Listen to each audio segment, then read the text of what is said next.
Before we begin, listener, remember to gently tap like and subscribe so you won't miss the next story. Tonight, I'll take you through the quiet halls where the walls still breathe, where every sound means something, even when no one's there to make it. 5 stories, each one a whisper left behind by those who never truly left. So, turn down the lights, lie still, and listen carefully, because some sounds don't stop when you wake up. Story 1, The Sleeper Under the Soil. I had been assigned to the remote atmospheric outpost for just 3 nights when I first heard it, that slow, damp breath rising from beneath the floorboards.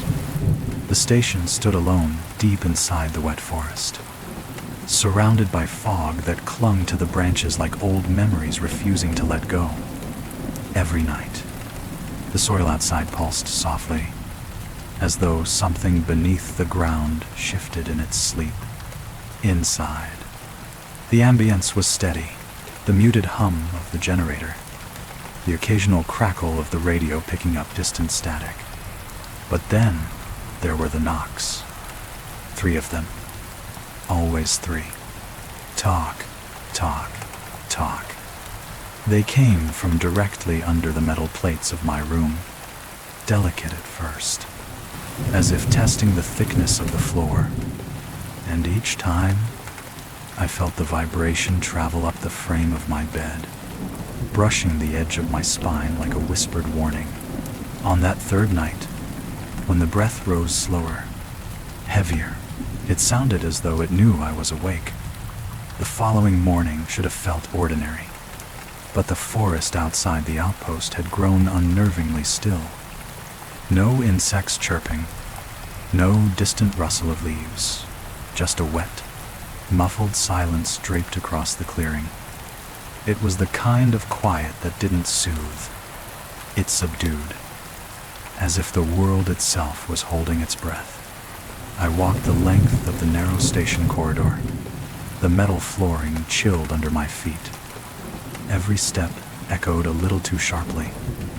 When I reached the monitoring room, I paused. The air felt displaced, as though someone had just been standing there seconds before. My instruments were where I left them. Yet the humidity gauge flickered between numbers in a slow, uneasy rhythm. Then the sound returned. Not the knocks. Something else.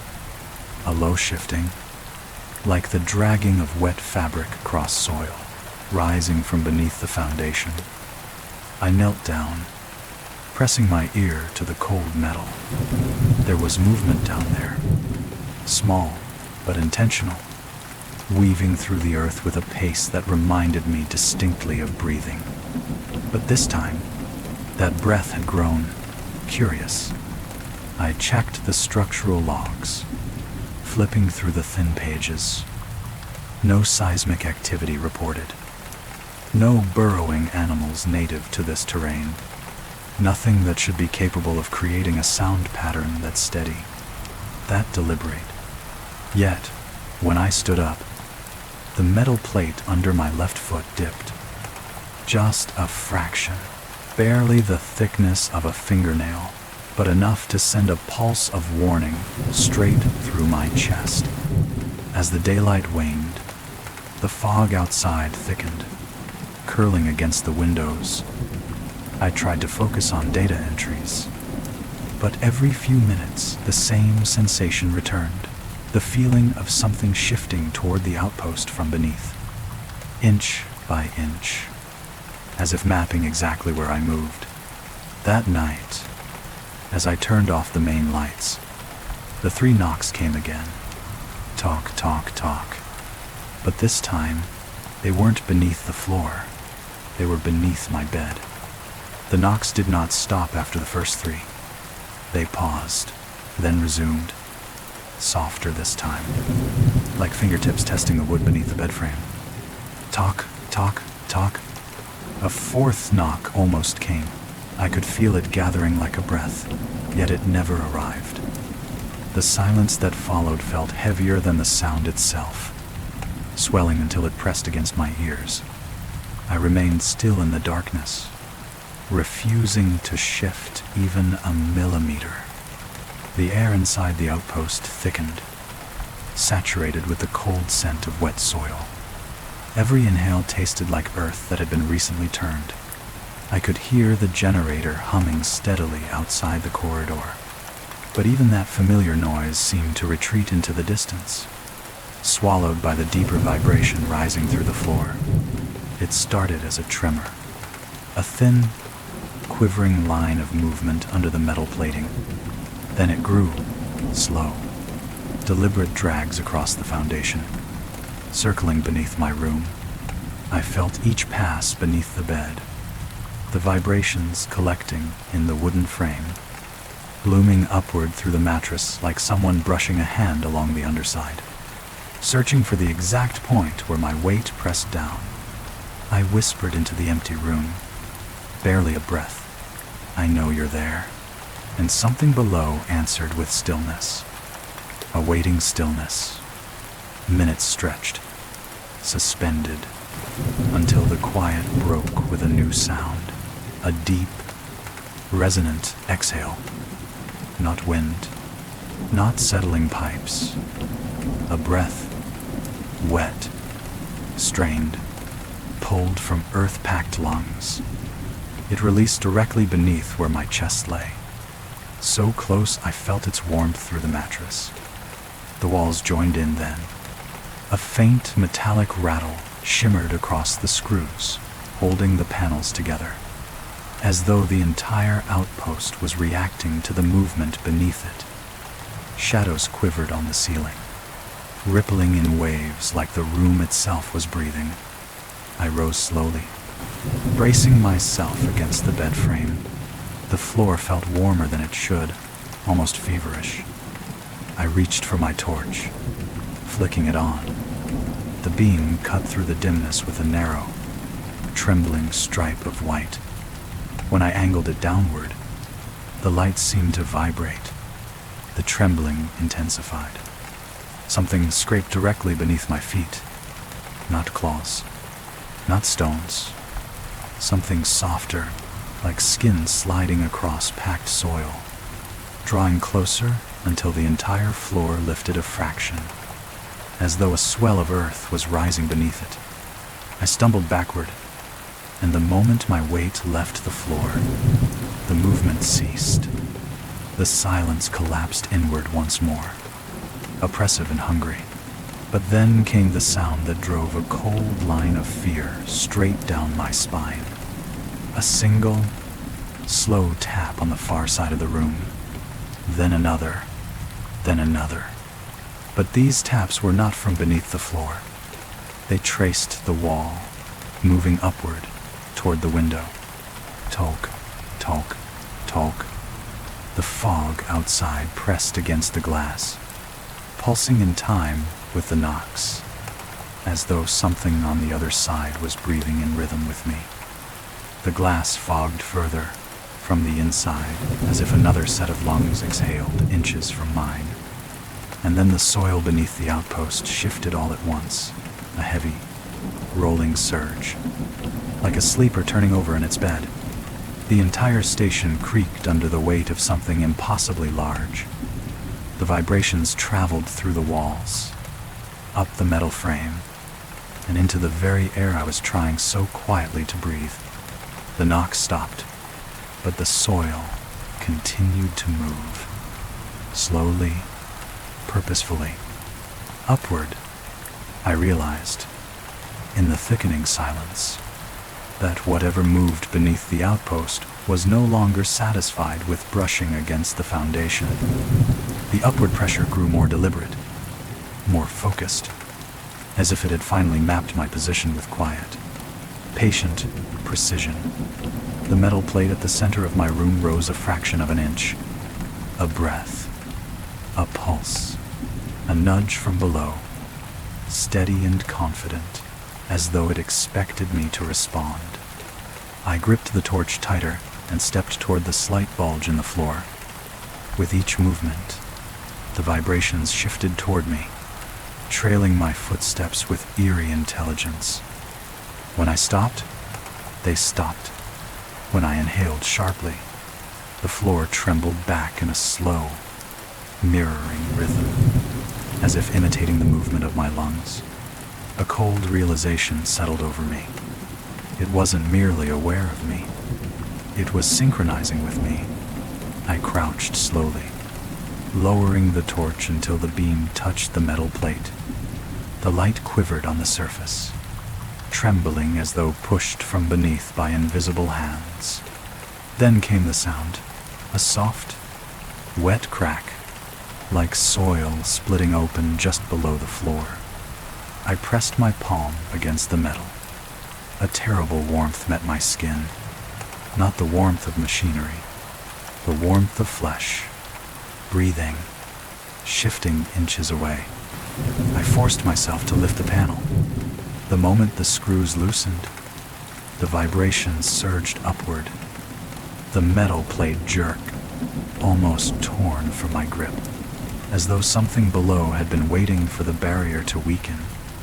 I pulled it free and staggered back. A cavity yawned beneath the floor. Not a maintenance tunnel.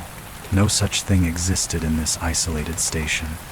This space was carved through Earth itself, its walls glistening with moisture, as though freshly formed.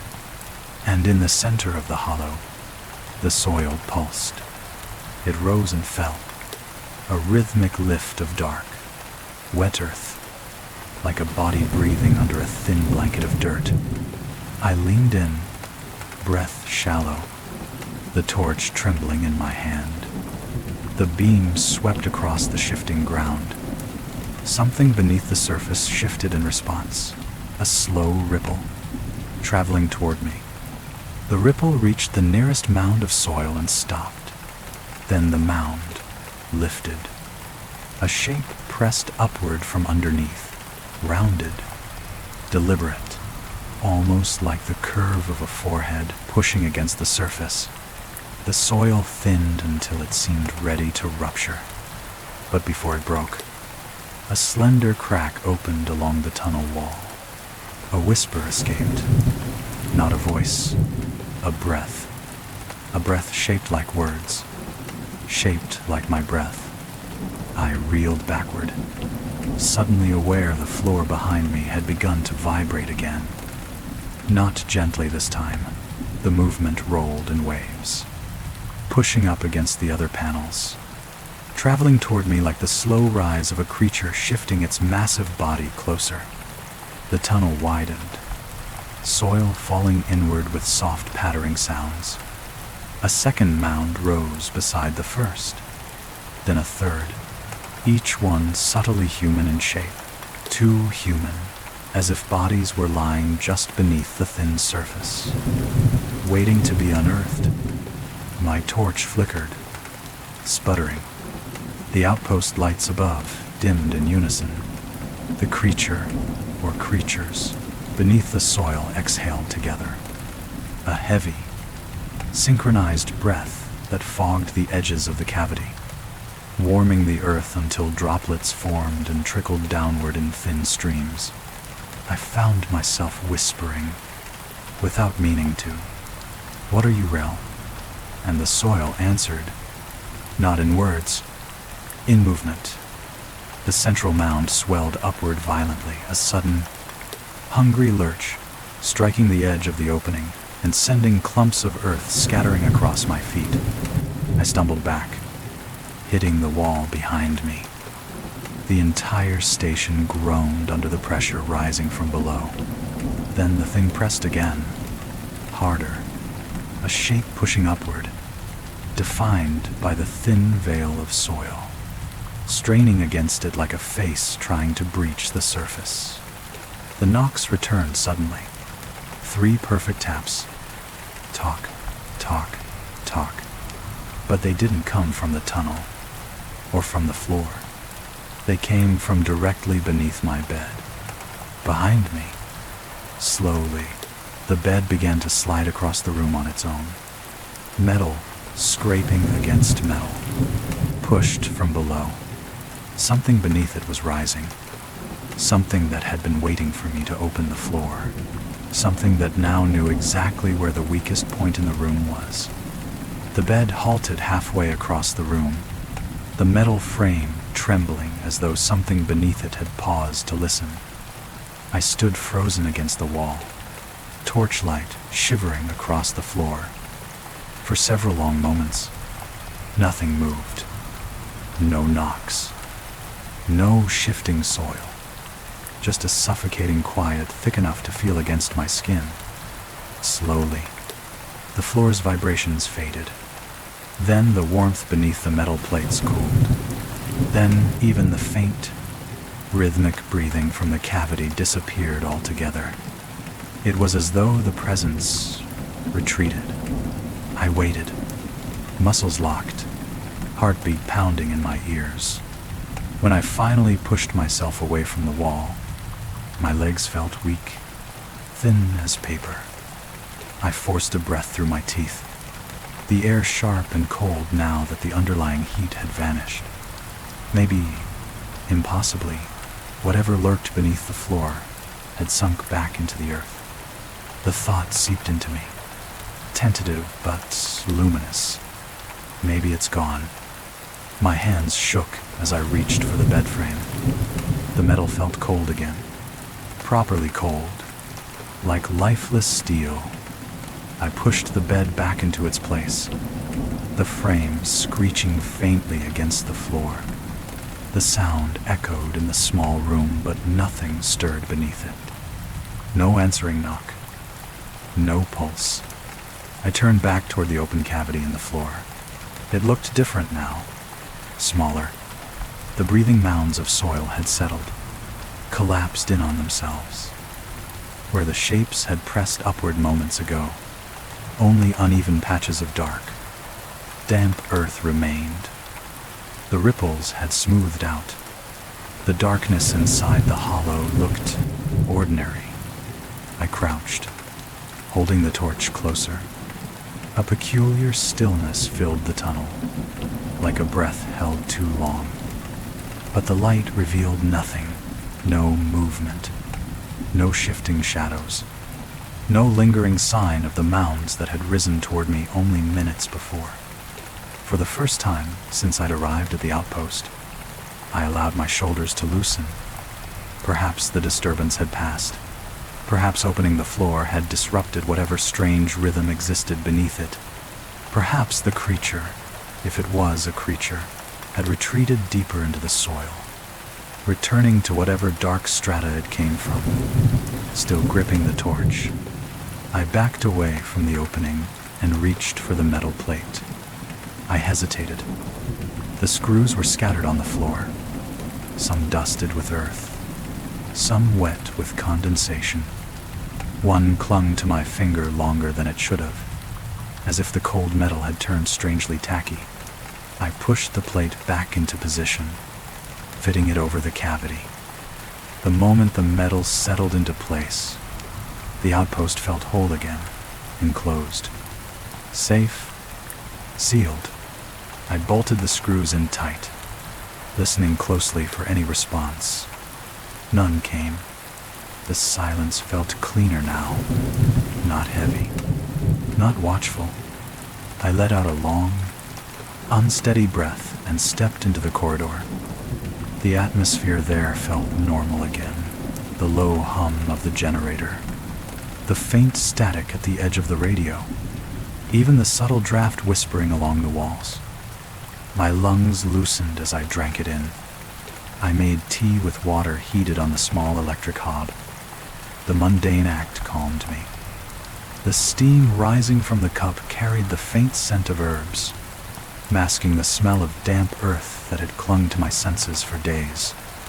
Sitting at the narrow metal table, I closed my eyes for a moment. The warmth seeped into my palms. My breathing slowed. The tension in my shoulders softened. I allowed myself to believe I wasn't in danger anymore. When I opened my notebook to record the incident, the knocks, the breathing soil, the shapes in the cavity, my hands were steady enough to write without trembling. I even managed to laugh breathlessly at how absurd the account sounded written on paper. I looked around the room again. Everything was exactly where it should be. The bed, the instruments, the sealed floor, the gentle night humming around the outpost like a calm tide. Safe, ordinary. But then my eyes drifted to the humidity gauge. It flickered. Once, twice, the numbers rising steadily, too steadily. Humidity wasn't supposed to climb in the dead of night, not when the fog outside had thinned, but the needle crept upward all the same, inching higher in a measured, unnatural rhythm, almost like a breath inside the room. I leaned closer, frowning, and that's when I noticed the small mound of soil forming beneath the bed, rising slowly, silently, pushing the metal frame upward by the tiniest fraction, as though something had never truly retreated, as though it had only moved to a place where the floor wasn't sealed, where the soil was shallow, where it could rise again, undisturbed. The mound beneath the bed rose so slowly at first that I almost believed my eyes were playing tricks in the dim light. But then the metal legs of the frame lifted, not much, barely enough for a sheet of paper to slide under, yet enough to confirm a horrifying truth. It wasn't rising from the cavity I had opened. It wasn't returning to its old position beneath the center of the room.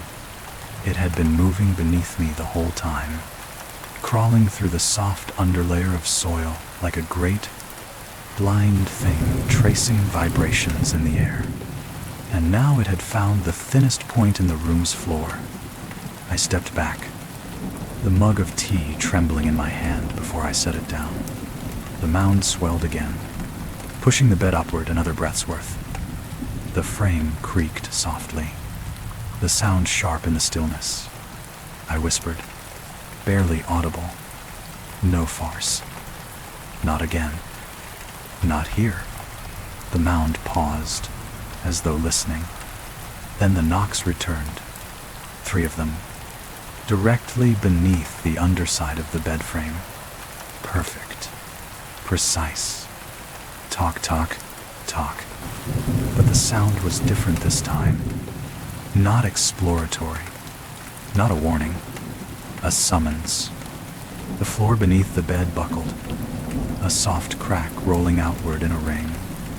The metal plate flexed upward, straining like the lid of a container about to burst under pressure. The steam from my cup curled in the air, drifting toward the rising mound as though pulled by a gentle breath. I knew I had seconds, perhaps less. I lunged for my pack, shoving inside whatever I could reach: the torch, the radio, the notebook. My hands fumbled over the last screwdriver, the metal still slick with soil, and for a moment I hesitated, glancing at the sealed plate in the floor. Had I trapped something below, or had I shut myself in with it? The mound surged higher. The bed jolted, scraping against the wall as its legs lifted unevenly. Beneath it, the metal plate fractured, a thin line splitting outward like a vein bursting open. I ran for the door. Behind me, something rose through the crack, a shape pushing against the flooring, straining upward.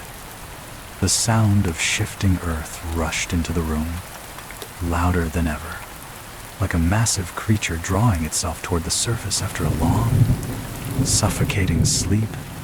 I threw the lock and flung the door open just as the bed toppled forward with a thunderous crash. The corridor was darker than it should have been. The lights along the ceiling flickered, dimming in long, trembling pulses that matched the rhythm of the soil shifting beneath the entire outpost. Each pulse rolled through the metal structure, vibrating the walls, the handrails, even the stale air between them. The entire building was breathing. I sprinted down the narrow passage, boots clanging on the metal floor. Behind me, I could hear the creature following, not with footsteps, but with rising. The soil pushed upward in waves, rolling beneath the station like a moving hill. Panels buckled, screws popped. A deep, resonant groan echoed from the foundation. It was no longer exploring the outpost. It was entering it. A loud crack erupted behind me. I risked a glance back. The corridor floor had split open in a jagged seam, and soil poured upward through the gap, heaving like a chest, trying to exhale after being trapped too long below. I dashed to the generator room, the only part of the outpost built on reinforced concrete. The vibrations softened under my feet as I entered. The soil unable to reach as easily here, but the door wouldn't close. Something pressed against it from the other side, not forcefully, but rhythmically, like steady breathing. The metal door bent inward by a fraction, bowing with each subtle pulse. The lights flickered again, then died. For a single moment, nothing stirred. Then the knocks came, not from the door, not from the floor, from inside the room. 3 slow taps behind me. Tock, tock, tock. My breath hitched. I spun, sweeping the torch across the darkness. The beam quivered as it passed over the walls. The machinery, the coils of cable on the floor. Nothing moved. Then I saw it, a small mound in the corner, rising through a hairline crack in the concrete I hadn't noticed before. Earth pushed upward, slow but unstoppable, widening the fissure. The mound grew until it pressed against the metal cabinet beside it, tilting it with a groaning scrape. I had nowhere left to retreat. My pulse thundered in my ears, matching the slow heaving of the mound. I stepped backward until my hand found the emergency release lever beside the outer door, the one that led to the forest clearing. I hesitated. If I opened it, the creature might sense the vibrations of my escape instantly. But staying meant being cornered in a concrete box with no way out. The mound shuddered again. The soil cracked. Something beneath it shifted with dreadful purpose. I pulled the lever. The outer door exploded open under the pressure differential, slamming into the wall. Cold night air rushed in, carrying the scent of pine needles and wet bark. I ran.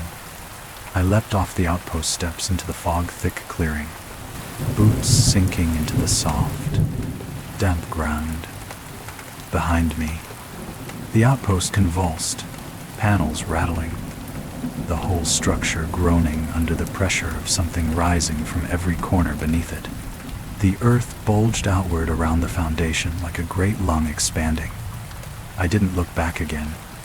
I sprinted into the forest, crashing through ferns and low branches, breath tearing in my throat.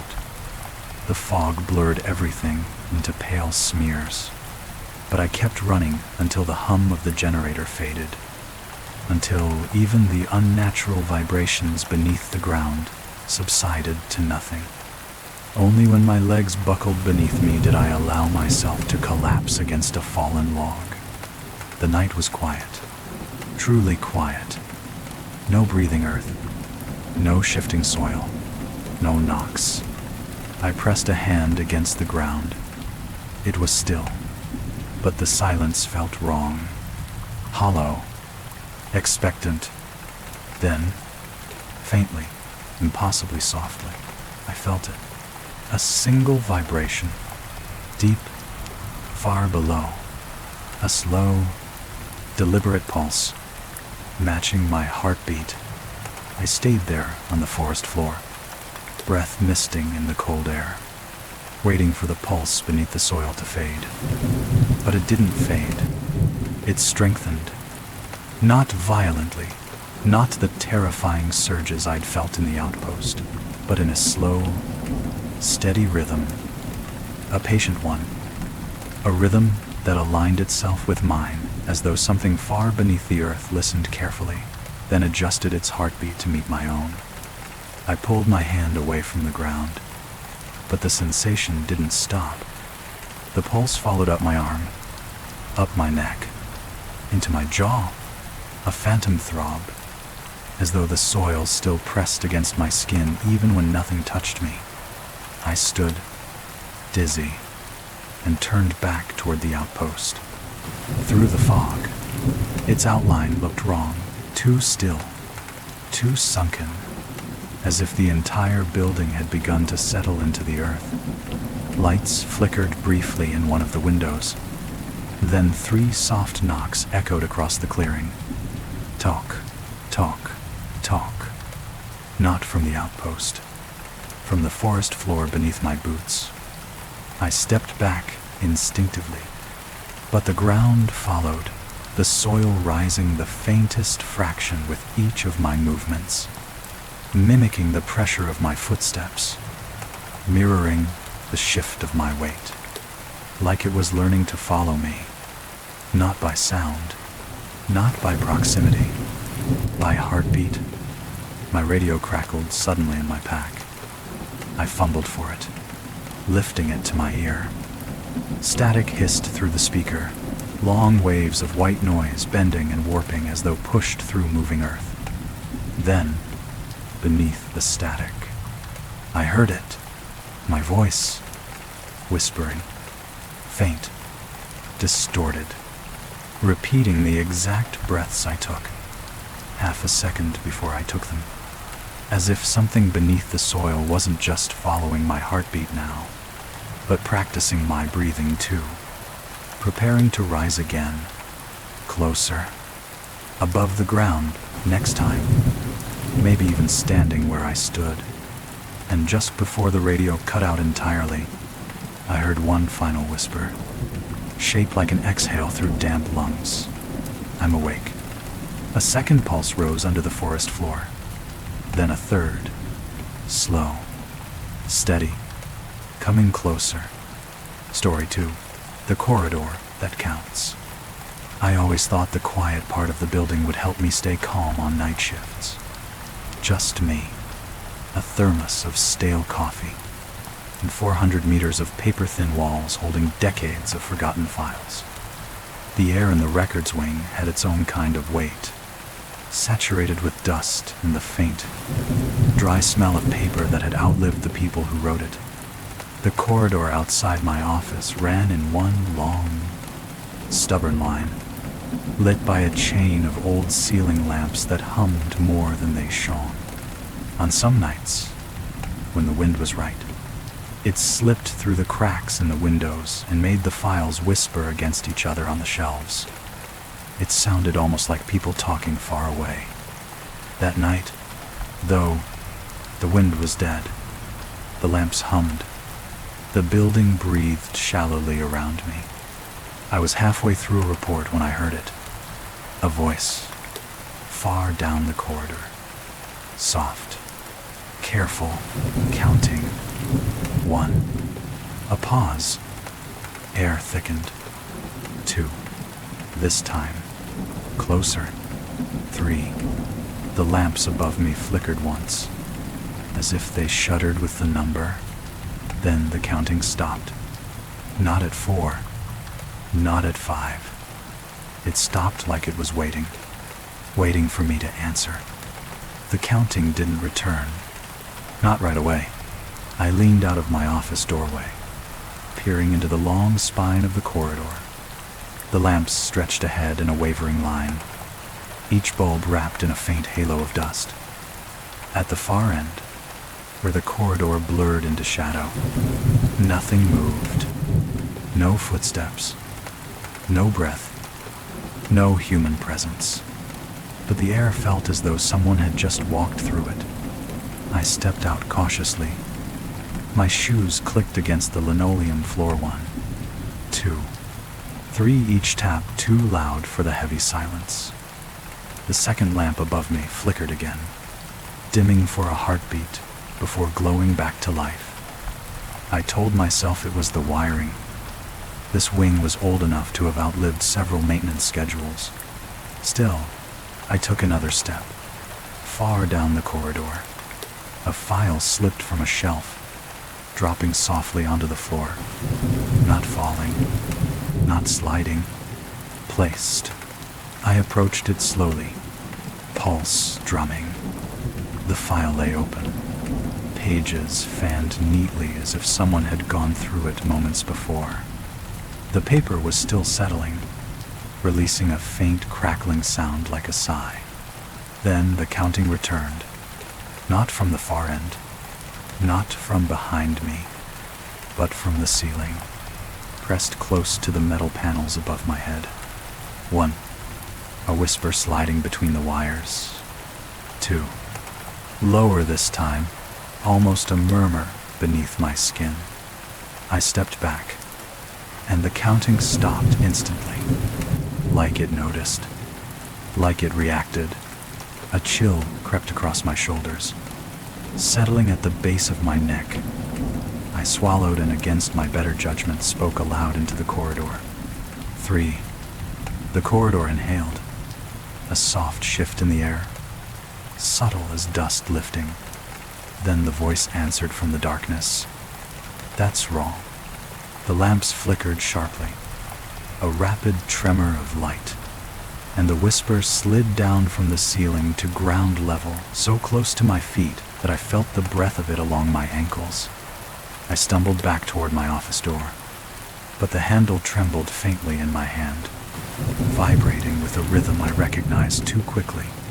Counting. Someone counting on the other side of the metal. 1, 2, 2, 3, 3.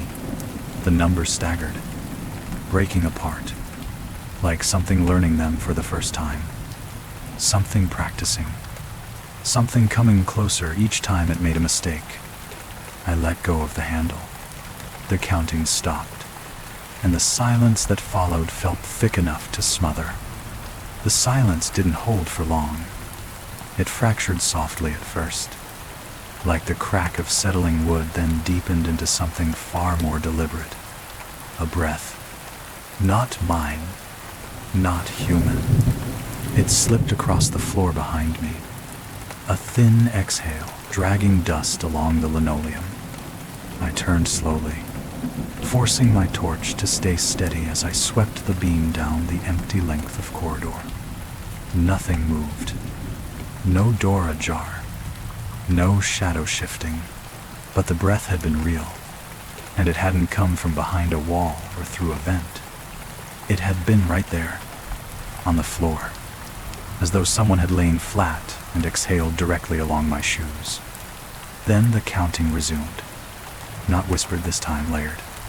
Multiple voices, overlapping in uneven intervals, weaving together like threads pulled through fabric. 1, 1, 2, 3, 3, 3. Some high, some low, some impossibly close. The lights overhead flickered in a pattern that made my stomach twist. 3 pulses of brightness, 1 long, 2 short, then a stuttering fade that matched the stumbling rhythm of the numbers. The corridor wasn't just filled with sound now. It was reacting to it. I stepped backward on instinct. The counting surged forward, like a tide. Each number brought with it a faint tap light, rapid, rhythmic echoing just behind my heels. Not footsteps, not quite. More like fingers, drumming against the floor in perfect time with the whispered numbers. I spun, aiming the torch down at my feet. Nothing. No hands. No shapes. But the tapping didn't stop. It crawled under the linoleum, tracing the outline of my shoes, skittering like something eager to find the exact pace of my heartbeat. I lifted one foot. The tapping followed the movement. Upward, onto the wall beside me. Tiny thuds, rapid as insect wings, climbing, ascending. The voices changed too. They no longer whispered numbers, they spat them, rushed them, flung them into the corridor with breathless urgency. 4445555. The voices stacked into discord, overstepping one another, racing faster with each count as if trying to force me to respond. I clamped my jaw shut, refusing to react, refusing to give the corridor what it seemed to want. But the corridor reacted anyway. The lamps flickered violently, and for a moment the entire spine of the hallway plunged into darkness absolute, swallowing, suffocating darkness. When the light snapped back to life, the far end of the corridor had changed. It was longer. The floor between two lamps had stretched, pulled taut like elastic. The distance that had once been maybe 7 or 8 meters now looked nearly triple that. The shelves along the walls bent backward with the distortion. Their shadows lengthened unnaturally like ink poured across cold marble. I blinked hard, but the stretch remained, and in that elongated patch of corridor, I saw movement, a shape, not a person, not quite, a distortion in the air, like heat rising off asphalt, shimmering faintly as it drifted just above the floor. The counting voices dimmed the moment I focused on it, like they were drawing breath. The shape tilted, turned, listened, then it began counting again. 1. The voice came not from where the shape was, but directly beside my left ear. I jerked away, stumbling sideways, and the number followed like a knife edge sliding under my skin. 2. This time from the floor. 3. From behind my ribs, vibrating through the bones. I pressed my back to the nearest metal cabinet, breath ragged. The cabinet vibrated lightly rhythmically, counting with me, counting around me. The shape at the far end of the corridor flickered, stretched, and shifted a few inches closer. All the voices stopped, together, crisp as a held breath. Then, in perfect unison, they whispered, "Your turn." The corridor lights died again, and something began moving toward me, with the sound of numbers closing in like footsteps. The darkness didn't fall like a curtain. It pressed in, thick, waited, alive. I held my breath without meaning to, the instinctive tightening of my chest almost painful. The corridor's silence wrapped around me, dense as wool, muting even the faint hum of electricity that usually seeped through the walls. It felt as though the building itself had stopped breathing. Then, from somewhere inside that darkness, the counting resumed, but not aloud. This time, it vibrated through the floor, a dull, rhythmic tremor, a pulse, a heartbeat made of numbers. 1. The floor throbbed gently beneath my boots. 2. A stronger pulse, spreading outward like ripples in water.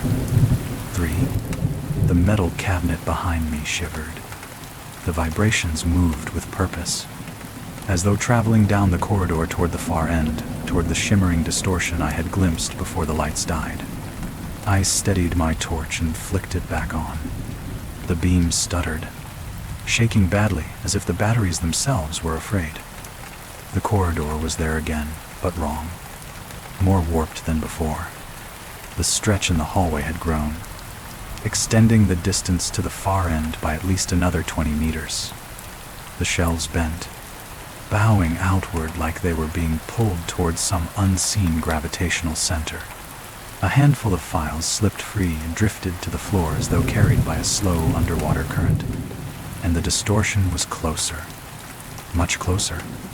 It hovered only a few meters away now, a shimmer in the air, a faint suggestion of a figure made entirely of trembling light. It had no outline, no limbs, no face, only a trembling vertical shape, like an unfinished reflection on a fractured mirror. I forced myself to speak. "Who's there?" The distortion rippled sharply, bending inwards as if folding around the sound of my voice. And then it answered, not with a word, with the number 4. But the voice didn't come from the distortion. It came from the ceiling above me. So close, it felt like it brushed my hair. I flinched away, heart pounding. The distortion tilted toward me. Listening, it spoke again. 4. The same number, the same tone, repeating it, testing it. I felt something cold and thin slide down the length of my spine. The shape wasn't counting for itself.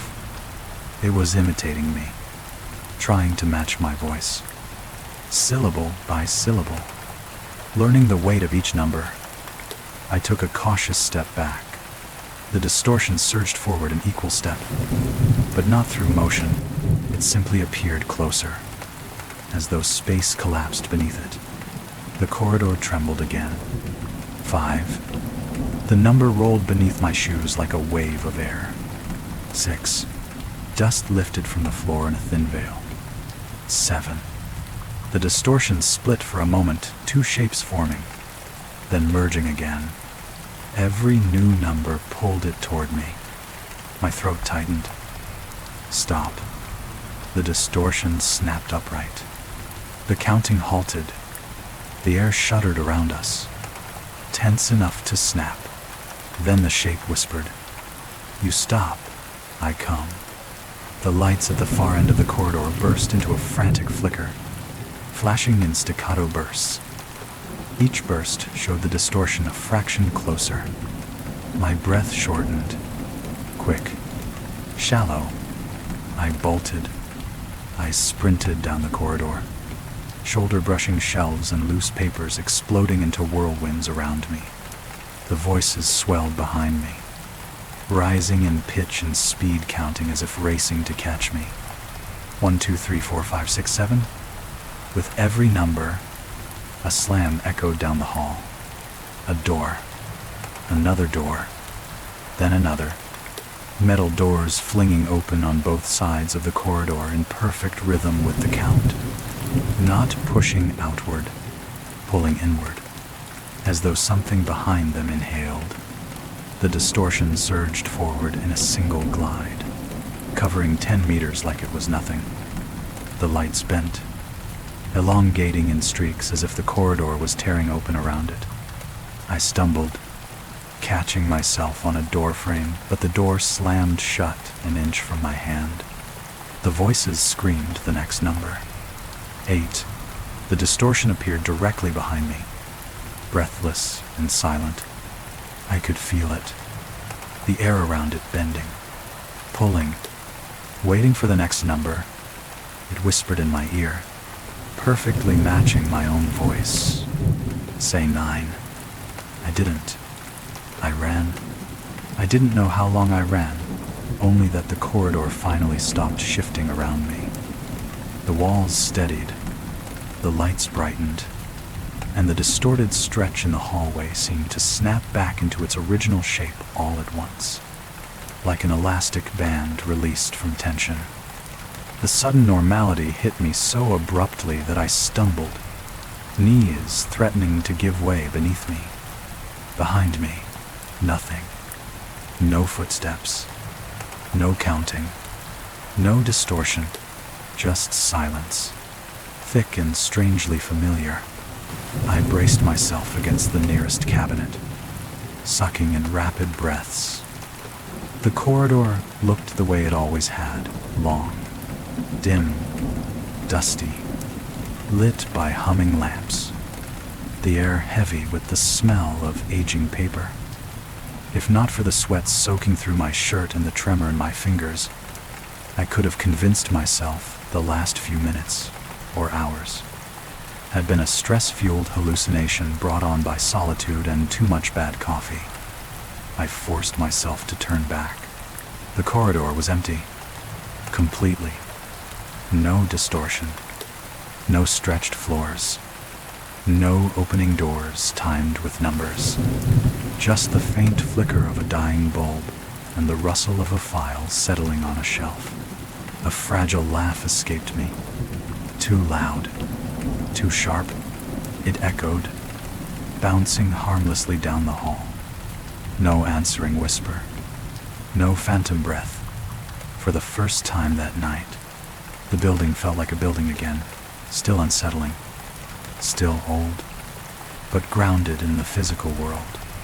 I walked slowly back to my office, deliberate, cautious, testing the floor with each step. Nothing followed. The rhythm of my steps was mine alone. The counting in my head quieted to a dull memory. At my door, I hesitated. The handle was cool under my palm, not vibrating, not tremoring with hidden numbers. I pushed the door open. The fluorescent bulb buzzed above my desk, throwing pale light across my papers. Everything was exactly where I had left it. My chair slightly askew, my mug half full, my report open with a pen resting across the page. A gulp of relief nearly choked me. I stepped in and shut the door behind me.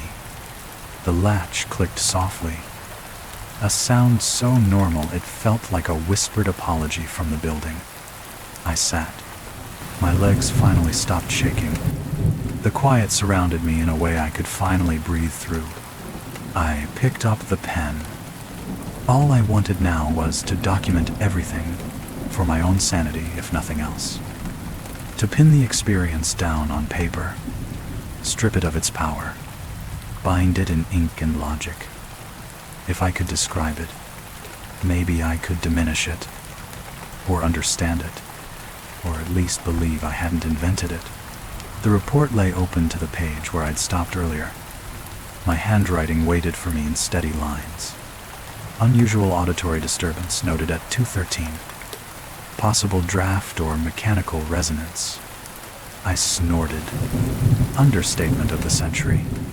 I brought the pen to the page and froze. Another line had been added beneath my last note. Something I had not written. The handwriting was mine, perfectly mine, down to the slight curl of the R's and the way I tended to lean my letters when I was tired. It read, "You're safe now." For a moment, I simply stared. A hollow chill opened beneath my ribs. Another line bled into view, as if written by invisible ink, darkening in slow motion.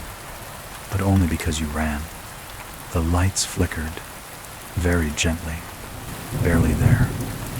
Enough that I gasped and jerked my head up, scanning the room. Still nothing. Still safe. Still silent. I looked back at the page, heart pounding. Another line appeared. The pen wasn't touching the paper. My hands weren't moving. If you had said 9, the sentence trailed off, unfinished, like someone had hesitated before revealing the rest. I shoved my chair back, breath catching in my throat. "No," I whispered. "No, you're gone. You're..." Before the word safe could leave my mouth, the bulb above me flickered again, this time longer, slower, like an eye fluttering open. The lamp hummed. Once, twice, then steadied. I told myself not to look at the corridor. I looked anyway. The corridor was still empty, but the nearest lamp to my office, one I knew had been steady all night, dimmed suddenly, then brightened again in 3 slow pulses. 1, 2, 3. My stomach dropped. Behind me, the pen rolled across the desk. Not fast, not pushed, just rolling, in a straight line, toward the doorway, as though something had tapped it. I stood up and felt the faintest exhale brush the back of my neck. Slow, careful, counting the length of my breath. The breath on the back of my neck was so gentle, so precise, that for a split second my mind tried to rationalize it. A draft, a trick of temperature, anything except the obvious. But something in that exhale matched me too perfectly. The length of it, the pause at the end, the slight tremor of fear woven into it. It was counting me, measuring me, learning me. I spun around, torch raised, but the room was empty. The corner shadows remained shadows. The paper stacks stayed still. My breath fogged faintly in the cold air, but nothing else disturbed the space. Nothing visible. Then the counting resumed. Not whispered, not spoken, vibrated through the walls. 1. A tremor rolled behind the filing cabinets, rattling the metal drawers. 2. The light above me dimmed, buzzing like a failing heart. 3. A low pulse traveled under the floor tiles, sliding along the grout lines like a ripple of pressure. I staggered back, grip tightening on the torch. No, stop, stop. The building did not listen. 4. This time, the number came from inside the walls. A deep resonance, as if the whole structure had swallowed the sound and was releasing it now, amplified and distorted.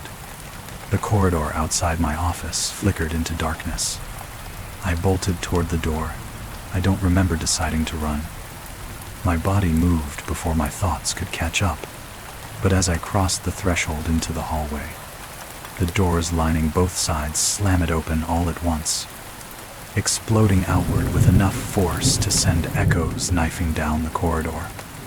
Every door, every archive room, every storage closet, all yawning wide like mouths gasping for breath. A gust of stale air rushed out of them, carrying the smell of old paper and something wetter, something like damp concrete that had been sealed too long. Inside each open doorway, files trembled, not falling, trembling, as if stirred by dozens of invisible fingers drumming along their spines. And the counting sharpened. 5, 6, 7, 8, 5, 6, 7, 8. So fast the numbers smeared together, blurring into a rhythm too quick to follow. Each syllable slammed down the corridor in a shockwave, bending the light above in rapid pulses. I clamped my hands over my ears. Didn't help. The numbers vibrated through my bones. I stumbled forward, racing past the open doors, past the shelves, bowing with unseen pressure. The corridor stretched again, the floor elongating, the lamps spacing further apart, the walls drawing back as if the building were pulling itself like taffy to keep me inside. Stop. I screamed. The corridor froze. The counting stopped mid-number.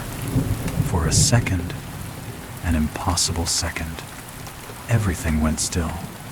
Then the distortion appeared, not at the far end, not close, but everywhere at once, rippling in the air, bending light, hovering in each doorway in a dozen thin vertical shapes that flickered like half-lit reflections, all of them listening, all of them poised. Then a single voice whispered behind me, "Finish it." I turned. The distortion towered over me, taller now, its outline clearer, like a figure stretched too thin, its shape trembling with each breath it took. My breath, it inhaled when I inhaled, held when I held, trembled in the same rhythm, counting with my lungs. It whispered, 9. The floor buckled. A huge crack raced down the length of the corridor, splitting tiles as though some monstrous weight had stomped through the foundation. Dust burst upward in a choking cloud. Lights shattered in rapid-fire pops. The ceiling bowed under the pressure of unseen force. The distortion drifted closer, gliding over the broken floor without touching it. Your turn, it intoned. I knew, deep in instinct, beyond logic, that if I said 10, something irreversible would happen. Something the entity needed. Something it had been guiding me toward since the first whisper of one. So I didn't say it. I ran. I sprinted past the distortion, feeling my skin crawl as the air bent around me. The corridor convulsed, twisting, narrowing, widening, trying to disorient me. Numbers shrieked through the building, bursting from vents and floor cracks and light sockets. 10, 10, 10, 10, 10. The sound chased me like claws scraping metal. The far door, the emergency exit, flashed into view. I lunged. The distortion screamed, its voice shredding into static. The corridor began collapsing inward behind me, doors slamming shut, one by one like dominoes, falling at lethal speed. I threw my weight against the emergency bar. The door blasted open. Cold night air crashed into my lungs. I stumbled into the quiet, falling onto gravel, coughing, shaking, gulping the darkness as though it were water. Behind me, the building exhaled. The emergency door slammed shut with a violent clang. The windows pulsed once. All the lights inside flared white. Then the entire wing fell silent, completely silent. I lay there, trembling, until the sound of my heartbeat steadied into something almost normal. But as I pushed myself upright, knees shaking, I heard it. From behind the door, from inside the building, a tiny whisper, soft, careful, counting, not upward, downward. 3, 2, 1. Preparing, waiting, resetting. The numbers faded into silence, leaving the night so utterly still that even my thoughts felt too loud. Gravel pressed into my palms as I pushed myself upright. The cold air outside tasted different, clean, empty, untouched by the breathless terror that clung to the inside of the building. For a moment, I believed I had escaped. The emergency exit door loomed behind me, a slab of metal that sealed the thing inside. The windows above were dark, the long corridor now invisible beyond layers of tinted glass and shadow. The structure looked dead, or asleep, or simply exhausted. I turned away, forcing my legs toward the car park. Each step felt like peeling myself from a nightmare, slow, clumsy, shaking. The farther I got from the building, the easier it became to breathe. 20 meters away, 30, 40, my heartbeat began to settle. Then I heard it. Not from behind me, not from the building, not from the corridor. From inside my pocket, a soft crackle, static fizzing like shallow breaths. My work radio. I froze. The device wasn't even on, yet it hissed, popping with distorted noise, as if something inside the building still clung to its frequency. I lifted it out with shaking fingers, the plastic warm against my palm. The static shifted, flattened, aligned. Then a whisper threaded itself through the noise. 1. I nearly dropped the radio. The voice wasn't the corridors. It wasn't the distortions. It wasn't even quite human. It was mine. The radio crackled again. 2. Same pitch, same cadence, same faint tremor I had heard in my own voice 5 minutes earlier. I backed away another step, but the voice kept speaking, each number timed perfectly with the rise and fall of my breath. 3. My lungs tightened. The radio wasn't repeating me. It wasn't echoing something I'd already said. It was leading, counting before I inhaled, before I exhaled, before my ribs could decide how to move, like it was teaching my body a new rhythm. A countdown. I clamped my hand over the speaker and felt the casing vibrate under my palm, pulsing in steady time with the numbers. 4. The breath in my chest caught, not from fear this time, but because the rhythm of the numbers slid under my heartbeat and gently nudged it, matching it, synchronizing to it, replacing it. My pulse adjusted without my permission, falling into step with the count. The radio whispered again, almost tenderly. 5. You hear me first now. A pause. Then, closer. Next time, you'll answer. The static cut clean, and the night fell silent. Story 3. Rain that remembers my name. I rented the cliffside room for the quiet, a place where the sea handled the noise for me, waves folding over rocks, wind slipping through cracks in the shutters, the occasional gull calling itself hoarse before dusk, the kind of soundscape that made a person feel suspended from the rest of the world. That first night, the rain arrived early, gentle at first, soft pinpricks against the glass. The window looked straight toward the open sea, nothing but black water and horizon. I sat on the edge of the bed, listening to the rhythm settle into something steady, almost comforting. Then the rain changed. Not louder, not faster, more intentional. Tap, tap, tap, tap. A pause, long enough for me to feel the hair on my arms rise. It repeated. Same pattern, precise. My name had 3 syllables, 3 small knocks, a beat between them. Then the final tap, shaped almost like the first letter of it. The rain shouldn't have known that. And yet, when I leaned closer, placing my hand softly on the cold glass, the next drop struck exactly where my palm rested. Like it knew I was listening. The rain didn't stop after the last tap. It lingered on the glass, as if waiting for some kind of permission, a held breath, disguised as weather. I sat back on the mattress, pulse rising just slightly, listening as the pattern resurfaced. 3 taps, a pause, a softer 4th, shaped like the beginning of my name again. I whispered into the dim room, barely audible. That's not funny. As though responding, the rain hushed for half a second, then resumed, but different now, more deliberate, slower, like someone trying to recall the rhythm of a word they'd heard only once. I stood and approached the window.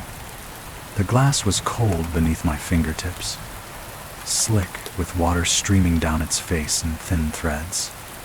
But the tapping did not follow the chaos of falling rain. It came in beats, spaced evenly, always from the same height, always from the same angle. A shiver crept up my arms. I stepped back, outside. The sea should have been roaring. The storm was heavy enough that waves must have been crashing against the cliff base. Yet all I heard was the rainfall in the glass and the faint, rhythmic rustling of wind curling around the shutters. I cracked the window latch open by an inch. The moment the gap appeared, the tapping stopped altogether. The wind pushed lightly through, carrying the sharp scent of cold sea and wet stone. I listened closely, leaning into the opening, expecting to hear the true rain outside, scattered, chaotic, random. But what met my ears was silence. The The rain wasn't hitting the wall around the window, wasn't falling on the balcony, wasn't touching the metal gutter. It was only hitting the glass, directly, purposefully, as though the entire storm existed only on the side facing me. I closed the latch, fingers trembling, almost instantly. The tapping resumed, louder now, more confident, landing in crisp, articulate strikes. The pattern repeated with uncanny precision, a deliberate mimicry of the syllables in my name. Then something subtle changed. The wind outside shifted direction. Once, twice. Then it settled into a strange, circular motion, sweeping past the balcony railings in slow rotations, almost like it was adjusting itself, aligning with the imperfect rhythm of the rainfall. The next series of taps landed on the glass with a strange clarity, not softer, not sharper, but corrected, as though the rain was fixing its mistake, practicing until it got the tempo right. I stepped back toward the bed, unsure whether to sit or flee. When I reached the mattress edge, the rain paused again. This time, the silence felt expectant, stretched thin, as though waiting for a cue.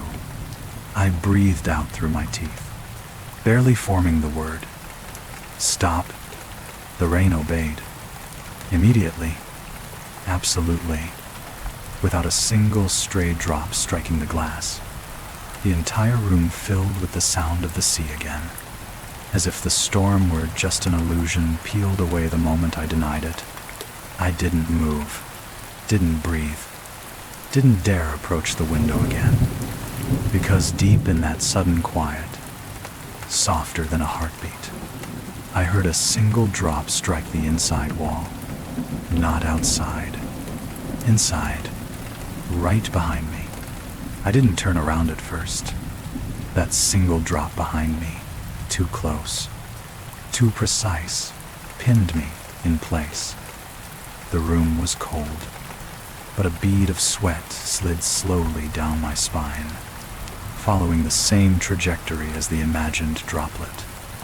I forced myself to look. The wall behind me was dry, completely. No crack, no stain, no leak. Yet as I stared, another sound came. Talk. A single sharp tap. Not dripping water, not settling wood. A tap, identical to the ones on the glass, but this time it came from the ceiling. I lifted my torch, sweeping the narrow beam across the painted surface. The light shuddered faintly with my unsteady hands, but nothing moved. No shifting shadows, no droplets. The ceiling remained blank and pale. Then the rain outside answered, not with a pattern, with a voice. Tap, tap, tap, tap, tap, tap. Slower now, more distinct. The rhythm thickened, each drop landing like a fingertip striking glass. The storm outside seemed to lean closer, the sea withdrawing into a hush as though listening. I walked toward the window again, though every part of me screamed not to. The glass fogged slightly as I approached, but not from my breath. From outside, a warm, damp breath pressed through the thin barrier, spreading in a patch that grew wider, warmer. Rain should have stolen heat, not given it. But this was no ordinary rain. I watched, mesmerized and horrified, as the droplets began to fall in arranged sequences. Lines, rows, patterns that repeated with slight variations, like handwriting, like strokes forming letters, forming my name, not perfect, not yet, but recognizable. A low tremor shook the window frame, subtle enough that I thought it was just the wind, until the tapping changed again, faster, cleaner, more articulate. The sound sharpened. No longer soft water, but something with weight, like nails, or knuckles, or hardened fingertips grown from the rain itself. The storm condensed its rhythm. Tap, tap, tap. Tap, tap, tap. Tap, tap. My name again. Clearer. I stepped back instinctively, but the sound followed. The next knock fell at the exact moment my foot touched the floorboards.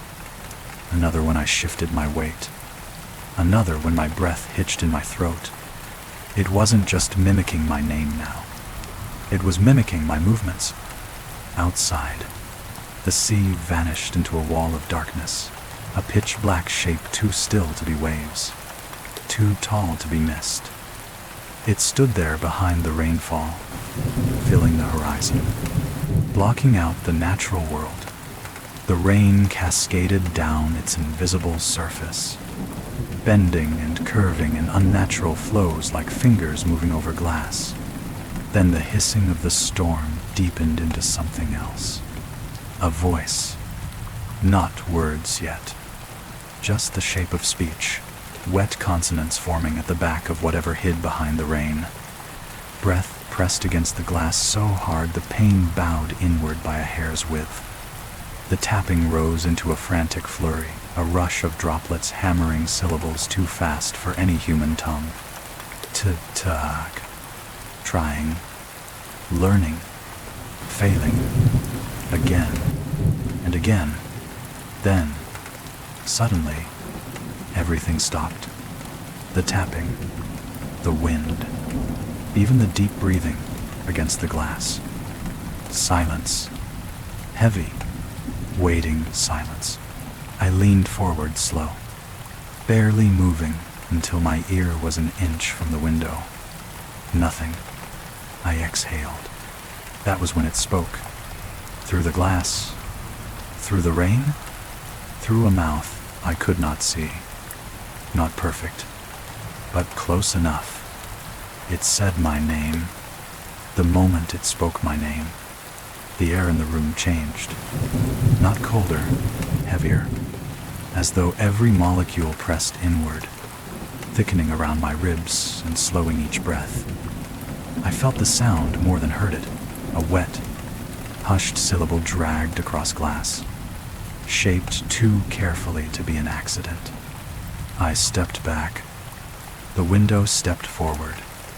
The entire pane bulged inward by a centimeter, subtle, but unmistakable. Glass isn't supposed to behave like soft metal, but this pane swelled as if something massive leaned against it from the outside, pushing gently, deliberately. The rain resumed, but no longer in chaotic drops. Each fall was precise, spaced, articulating the edges of the word it had spoken. My name again, broken into syllables. Tap, tap, tap, tap, tap, tap. I raised my torch toward the window. At first, all I saw was rain, sheets of water racing down the pane. But the longer I stared, the more I saw the pattern, each droplet descending in the exact same curved path, as if pulled by invisible fingers tracing the glass. Then the sea vanished again. Not faded. Vanished. The darkness outside grew solid, swallowing the horizon until only a single plane of blackness remained. No waves. No reflection. No movement except for the falling rain, which now looked like strands of hair brushing down a face just outside the window. A breath fogged across the glass from the outside. Warm. Human. Close. The fog expanded into the shape of a mouth. Not detailed, just the suggestion of one. Lips that never fully formed, but whose movement aligned perfectly with the rain tapping out my name. I whispered, voice trembling, "What do you want?" Immediately, a new shape formed in the fog, crude, distorted, like a child trying to draw an expression. A smile, too wide, too tall, still forming as if bones rearranged behind the darkness. Then the tapping changed. It wasn't my name this time. It was the shape of breath, like the sound of someone inhaling sharply through teeth, mimicking the way I had spoken. My voice returned to me. Through water, I felt something warm drip onto my shoulder. I froze. Another drip, then another. Slowly, I lifted my hand and touched the fabric of my shirt. Dry. The ceiling above me creaked. The bright line of moisture crawled down the plaster, not dripping straight down, but spreading left and right, forming a branching pattern like veins. Each branch pulsed faintly in rhythm with the tapping on the window, as though the sound outside was moving through the walls inside. I backed toward the door, but the rain reacted instantly. The tapping intensified, sharp enough to sound like fingernails against glass. The pane bulged again, the entire frame groaning as pressure pushed inward. The fog on the window cleared in a single sweep, wiped away from the inside by the force of the distortion behind it. For the first time, I saw an outline, a torso, tall, impossibly tall, stretching down into the sea-black void below. Its arms were the rain, thin streams of water lifting and falling like strands pulled taut by invisible joints. Each one struck the window with purpose, forming shapes, tapping patterns. The face leaned closer, no features except the suggestion of breath across the glass. My name formed again, but this time, spoken in my exact voice. Not a mimicry, a perfect duplicate. I felt something touch the back of my neck. Fingers, water, breath. I spun around. The room was empty, but the wet trail on the wall had grown. It snaked downward toward the floor, pulsating in time with the tapping outside, as though the two were finally connected. Outside, the figure pressed harder. The glass dipped. The frame shuddered. Hairline cracks bloomed from the edges, blooming like frost. It was coming through. I stumbled backward toward the far wall. The rain stopped, all at once. Not fading, stopped. The silence that followed was wrong. Too clean, too hollow. Then the darkness outside the window leaned closer, until its forehead, whatever shape it had, touched the glass. A soft, wet whisper seeped through the cracks. I know your breath. The window flexed. The first fracture snapped like a bone.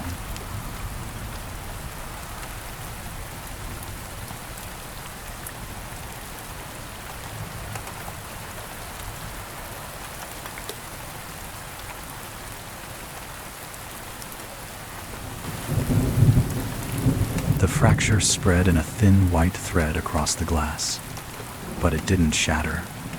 It paused, like whatever pressed against the window had stopped mid-movement.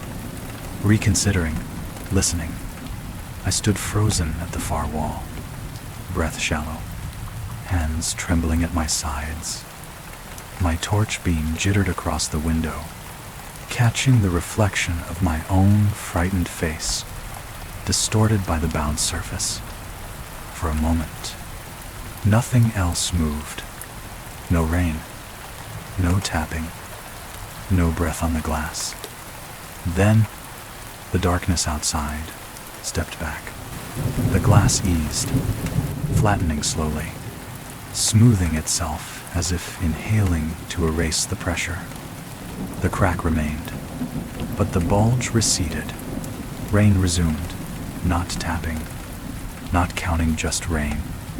Normal, chaotic, scattered. The sea returned with a whisper, a real whisper. Waves slapping the cliff base in gentle, familiar rhythms. The storm was gone. Just like that. My knees weakened. I slid down the wall till I was sitting on the floor, hugging myself as the silence slowly refilled the room. The air felt lighter again, carrying the smell of wet stone and salt instead of the suffocating, humid breath from moments before. For a long minute, all I heard was the ordinary world reasserting itself. I forced myself up and approached the window carefully, ready to flee at the slightest sound. The glass lay still. Rain slid down naturally now, dripping in messy trails with no pattern, no rhythm, no intelligence, just water. Even the warp in the sea was gone. The darkness had returned to its proper distance, waves rolling, white foam glimmering faintly when lightning far offshore pulsed behind the clouds. Maybe the storm had been a hallucination. Exhaustion, isolation, stress. The thought soothed me more than I expected. It settled into my mind like warm tea on a cold night. I latched the window shut, stepped back, and let out a long breath. The room seemed normal again. The air, the light, the quiet. I checked the ceiling. The branching stain was still there, but it no longer pulsed. It had dried into faint, harmless marks like old water damage. My fingers ran across it. Dry, smooth, inert. I almost laughed. An exhausted, shaky sound, but laughter nonetheless. I drew the curtains shut, blocking out the window entirely. The darkness felt comforting now, a barrier between me and the night. I climbed into bed, letting my weight sink into the mattress. The space felt warm, safe. My heartbeat slowed. The rain outside softened further, turning into a sleepy drizzle, a lullaby of water. My eyes were closing before I realized it. At the edge of sleep, I heard something faint, a single drip somewhere in the room, but I told myself it was nothing. Old pipes, settling walls, a trick of my tired mind. Another drip, slower, lower, closer to the floor. I opened one eye. Darkness, stillness.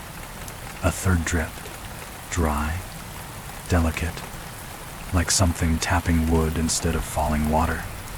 I sat up. Silence. I reached for the torch and switched it on, its beam slicing the darkness. No leak, no puddle, no damage on the ceiling or walls. But then I saw it, a faint trail of wetness on the wall near the bed, not dripping downward like normal water. It ran sideways, curving, arcing, tracing a shape, a familiar rhythm. 3 short strokes, a pause, a longer one. The same pattern the rain had tapped on the window. My name. The trail glistened faintly, as if freshly drawn, not with falling water, but with condensation forming in deliberate motion, as though the rain outside had simply moved in. My breath caught, and the moment it did, the wet line moved, shivering, twitching like a living thing, following the cadence of my inhale, then my exhale, then, matching it. I stared, frozen, as the damp trail on the wall pulsed like a heartbeat. My heartbeat. The rain outside had stopped, completely, but somewhere inside my room, something continued tapping out a rhythm only I recognized. My own name, spelled slowly across the plaster. The wet line on the wall pulsed again, gently at first, just enough for the shimmer of moisture to quiver under the beam of my torch. I held my breath, hoping the movement would stop if I froze completely.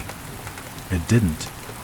The moment my lungs tightened, the line shifted in perfect mimicry, swelling slightly with my held breath, then easing back when I exhaled. It was breathing with me, or worse, breathing because of me. A faint tapping answered from inside the wall, not from the pipes, not from the ceiling, directly behind the plaster, following the curve of the wet line like an echo dragging its fingertips across hollow wood. Tap, tap, tap, tap. My name, again, but quieter, more intimate, like someone whispering it against the inside of my skin. I stumbled backward, nearly tripping over the edge of the bed. The torch flickered as my hand shook, and with each stutter of light, the wet line thickened, spreading outward in branching veins that crept along the walls like roots searching for soil. Except they weren't following the room's structure. They were following me. Each time I moved, even by an inch, the wet veins shifted direction, crawling toward whichever part of the room I drifted closest to slow. Patient, certain, I bolted for the door. The moment my foot hit the floorboard near it, every vein collapsed, inward rushing together like streams meeting at a river's mouth. The tapping behind the plaster became frantic, accelerating to a rapid flutter. Tap, tap, tap, tap. I grabbed the handle and yanked. The door didn't open. It was damp, soft, like swollen wood that had been soaking too long. I pulled harder. The tapping behind the wall rolled downward into the floor, under the boards, toward my feet. The ground beneath me warmed, as if a heated breath seeped up from beneath the foundation. No, no, no, no. The floor pulsed. Then the rain returned. Not outside. Inside the room, a sudden burst water striking the ceiling with the deafening force of 100 fists. It poured downward in vertical sheets, ignoring gravity, ignoring architecture falling where the rain wanted to fall. The room filled with the roar of it, cold droplets smashing against my face and shoulders, even though no pipe, no crack, no storm existed above me. In the chaos, I heard it again. My name, not tapped, not whispered, shouted through the rainfall in my exact voice. I lunged at the door with all my weight. It tore free from the swollen frame with a wet ripping sound, flinging splinters across the hallway. The corridor outside was dry, utterly, impossibly dry. But the moment I stepped across the threshold, the sound of rain chased after me, slamming into the doorway like a living body hitting invisible glass. The rainfall clung to the boundary of the room, unable to cross, pressing against it with violent intensity. I didn't question it. I ran, bare feet slapping the floor, breath ragged, body dripping with water that wasn't water. The hallway lights flickered awake as I passed, humming in alarm. I could still hear the storm behind me, but muffled now, compressed into the shape of a voice that kept calling my name with increasing clarity. The stairwell door groaned as I pushed through it. The air here was cold, metallic, grounded in reality. I clung to the railing, descended the steps 2 at a time, slipping once, catching myself only by sheer panic. At the bottom floor, the lobby stood silent. The glass front doors gleamed. The world beyond was calm, no rain, no wind, no storm. But every window in the lobby, every pane of glass, was covered in condensation from the inside. Behind each window, dripping slowly down the glass, was the same pattern. Tap, tap, tap, tap. My name. I sprinted across the lobby, slipping on tiles slick with invisible moisture.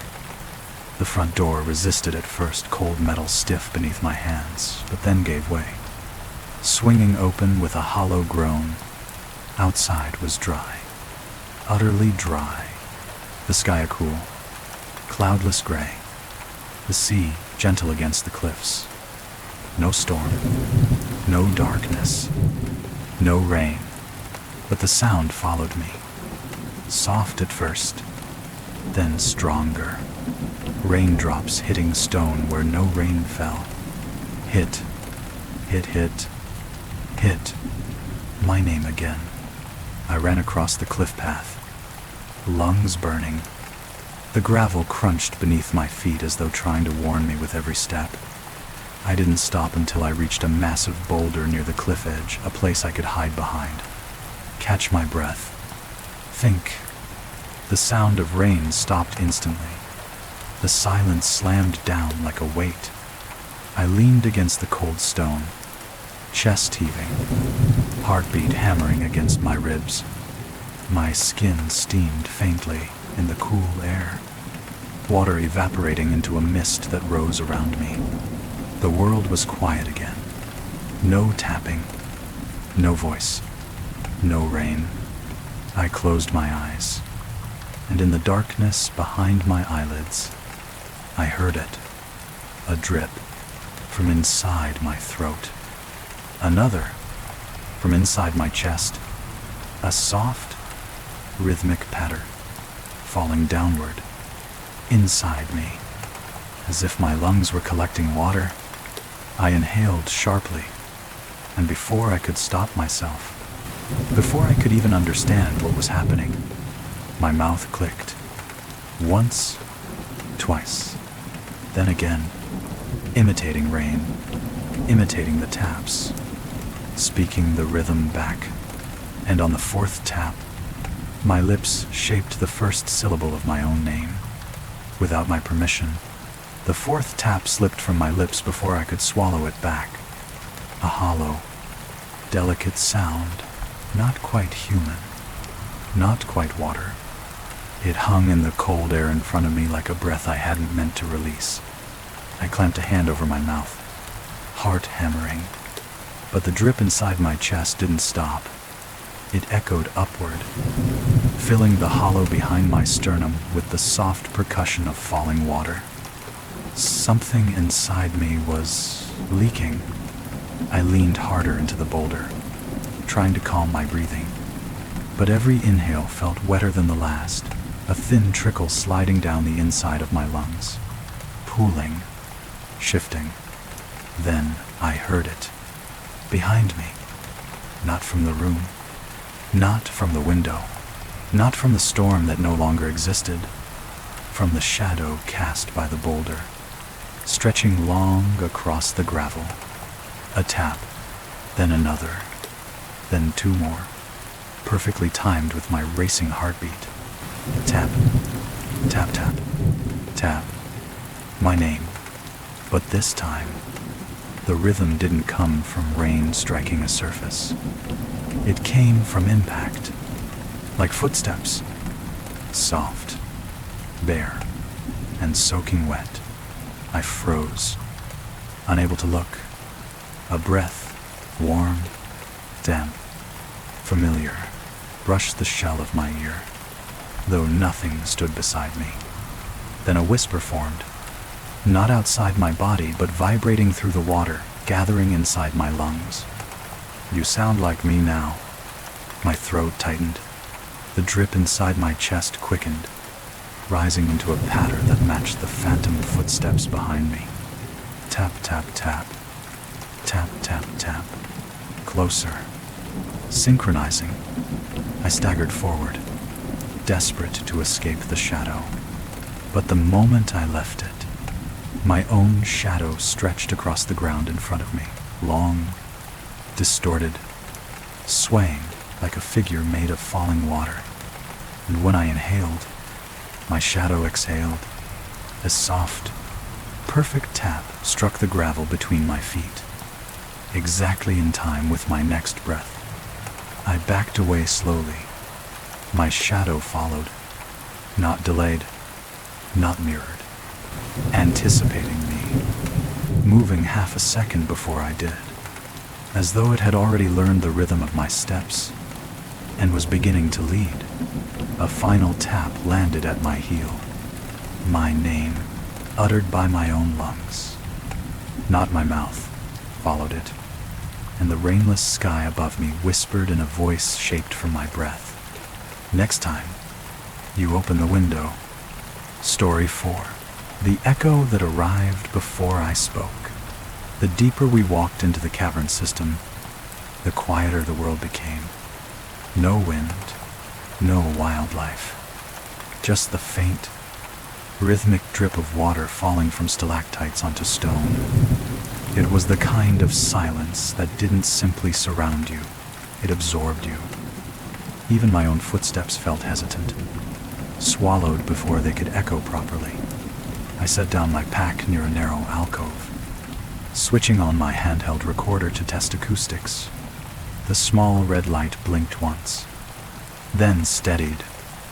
I cleared my throat, preparing to speak, but before a single word left my mouth, a voice drifted out of the darkness ahead.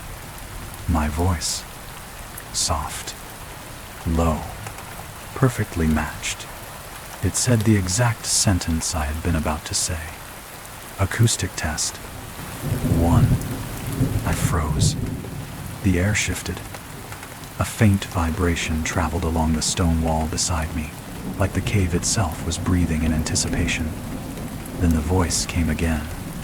This time, just a whisper, just my name, spoken in my cadence, my tone, but not from my lips. I stared into the dark corridor of stone, every instinct inside me urging stillness. The air carried no breeze, yet the faint vibration from the wall continued, a subtle, trembling hum that rose and fell in time with a breath that was not mine. I swallowed hard.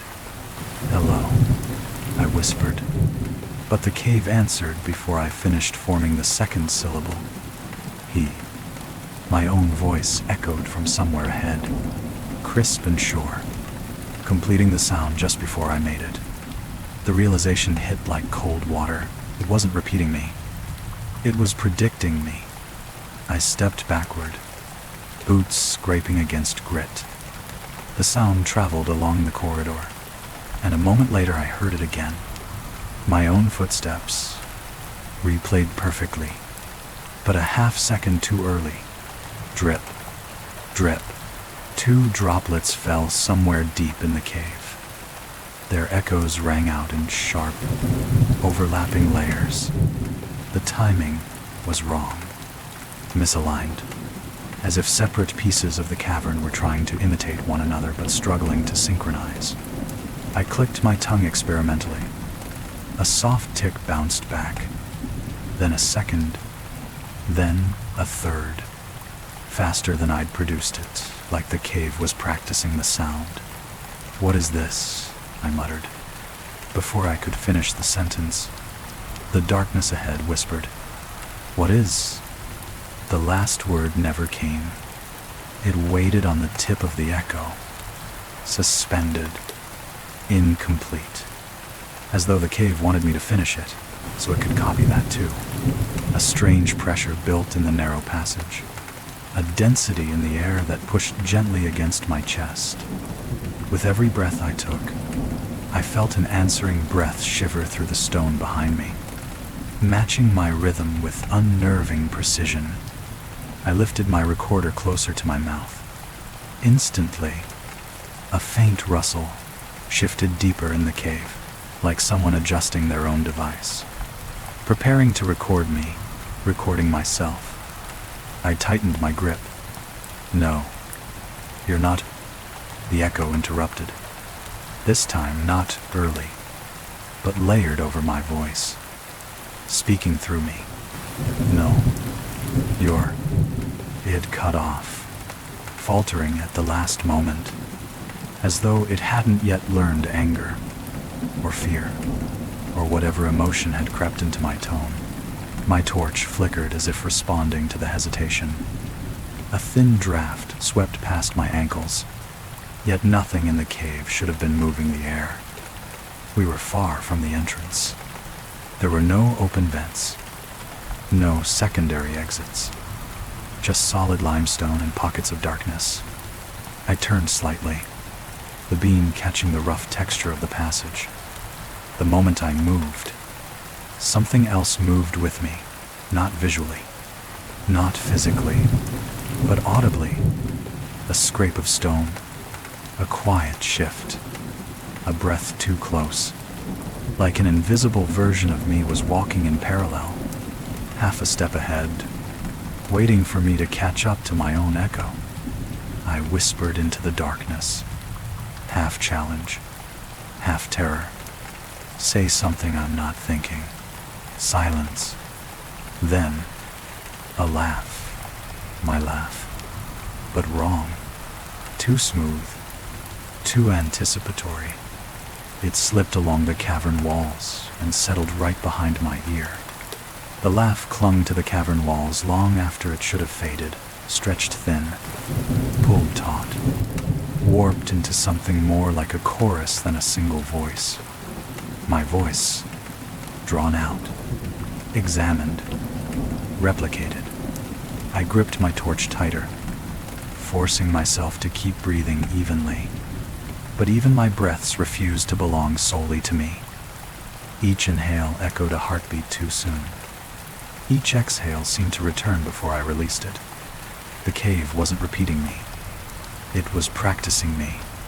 I took one hesitant step forward. My boot scraped the stone. Instantly, a second scrape came from deeper in the passage. Identical pitch, identical length, but subtly out of place and time, like the cave was trying to predict my next step and misfiring by a fraction. Drip, drip. The natural sounds of the cavern twitched as if flinching at my presence. Even the droplets falling from the stalactites echoed too quickly, too loudly, overlapping in frantic imitation.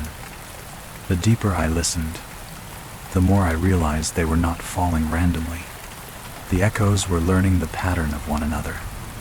I pressed forward, hoping movement would anchor me in something real. Instead, the cavern narrowed around me, and the air thickened with sound, not loud, not painful, but layered. Whisper-soft imprints of my breaths trailed ahead of me, forming a faint rhythmic pulse. Then came footsteps. Not mine. Not behind me. Ahead. Just beyond the range of my torchlight. Crunch, crunch, crunch. The sound of boots on grit. My boots. My cadence, but happening before I stepped. As if my echo self was forging the path a second ahead, guiding me deeper into territory it understood better than I did. My pulse quickened. The cave noticed. A rustle rolled through the chamber like a wave, traveling along the stone, sliding around me, brushing past the walls. The sound was so thin, so delicate. It felt like a fingertip tracing the inside curve of my ear. Then, a whisper. Not words.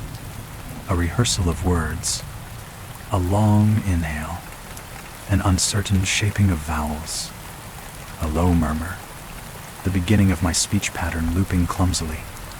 It was trying to talk. I lifted my recorder, more out of habit than purpose. The moment it neared my lips, a soft knock sounded from the darkness ahead, like someone tapping a device against their teeth, testing the shape of my movement. I snapped.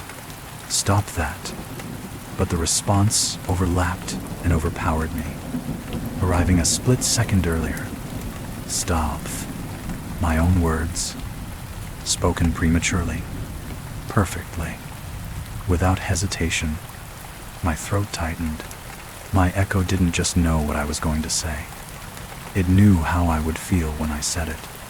A chill crawled along the stone beneath my boots as my echo's voice deepened, steadied, refined into a version of me I had never heard.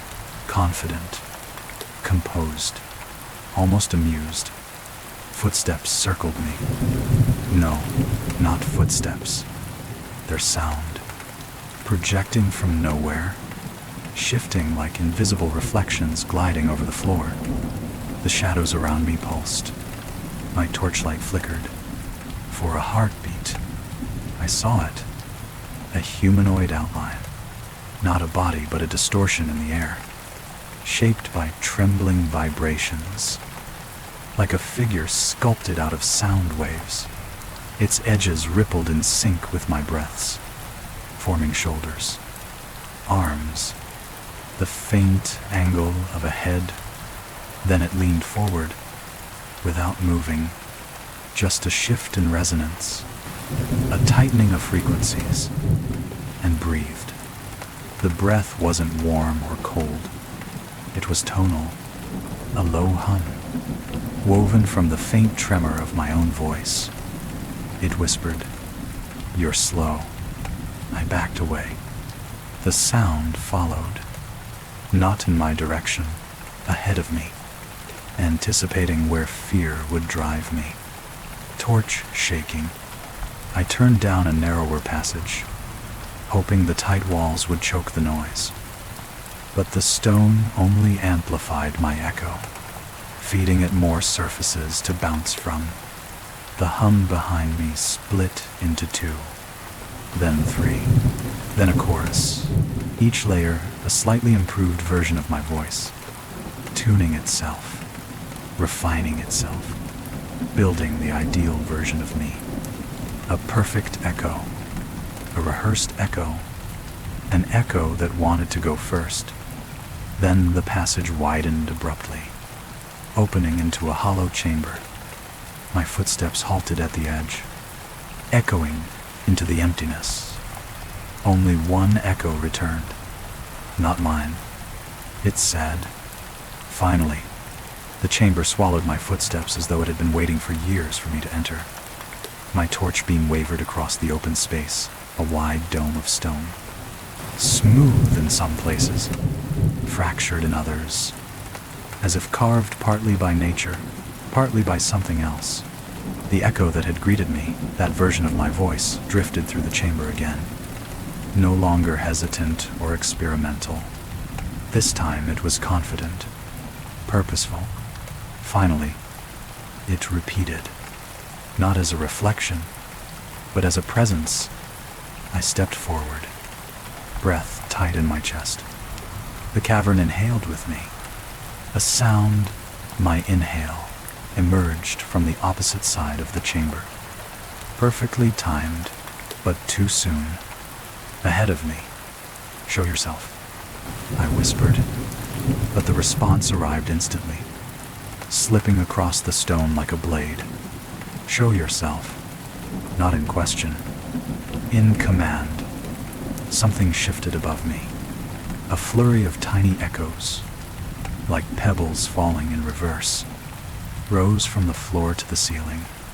I lifted my torch, its trembling beam catching a shape along the upper curve of stone, a ripple in the air, a distortion that absorbed light rather than reflected it. At first, I thought it was just heat haze. But heat doesn't mimic your breathing. Heat doesn't lean closer. The distortion descended the wall with no movement of limbs, no gesture, only the shivering rearrangement of sound waves wrapping around themselves. It reached the floor and settled into a vaguely human silhouette, tall, thin, edges flickering with each resonance. Then it spoke again. Not my voice. Not exactly.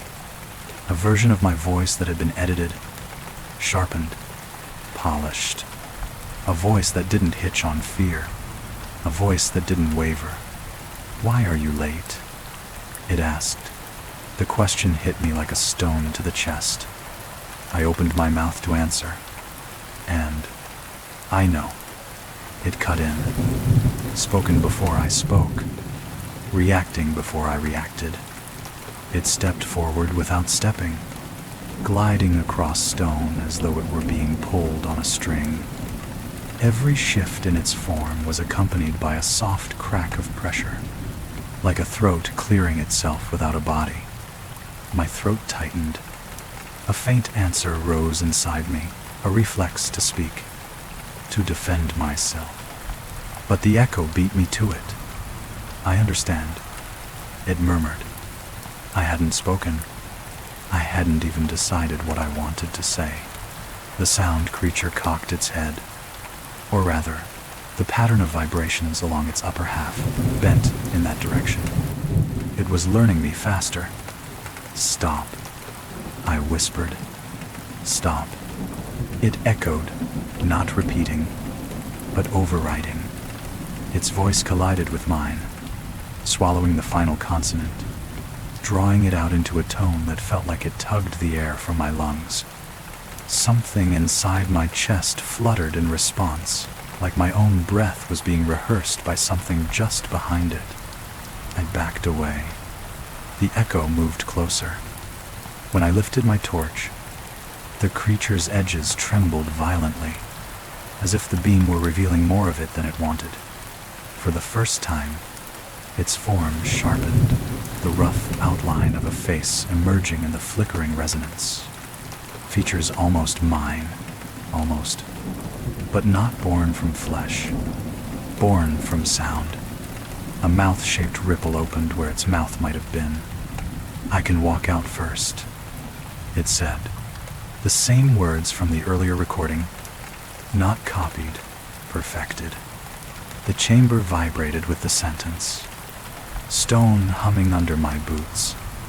I swallowed hard. You can't leave, I whispered. You can't leave. It agreed, but this time the tone was gentle, almost soothing. My breath trembled. The creature inhaled for me, pulling the air before I could, forcing my lungs to follow its rhythm. I stumbled backward until my heel hit a loose stone. It toppled and skidded across the chamber floor. Instantly, two echoes answered it. One from the stone, one from the creature. Then, a third came, from right beside me. I spun. Nothing, but the sound lingered, clinging to the side of my torso like a shadow made of noise. My pulse spiked. The creature steadied. We should go, it said softly. Not a suggestion, a decision. Its outline tightened, refining into a cleaner human shape. My shape, I go first. The chamber walls thrummed with the words, and the echo, my echo, stepped toward the tunnel that led back to the surface, as if claiming the right to leave in my place. The echo's silhouette glided toward the exit tunnel, its form tightening with every shift in the stone. It didn't walk, it anticipated the space ahead, occupying each patch of darkness a beat before it physically arrived there. Watching it leave was like watching my own future peel itself away from me. Then, without warning, the chamber fell utterly silent. No footsteps, no breathing, no trembling stone, just absence. The echo was gone. I stood alone in the hollow of rock, the beam of my torch trembling as it tried to catch some trace of movement. Nothing shimmered. Nothing responded.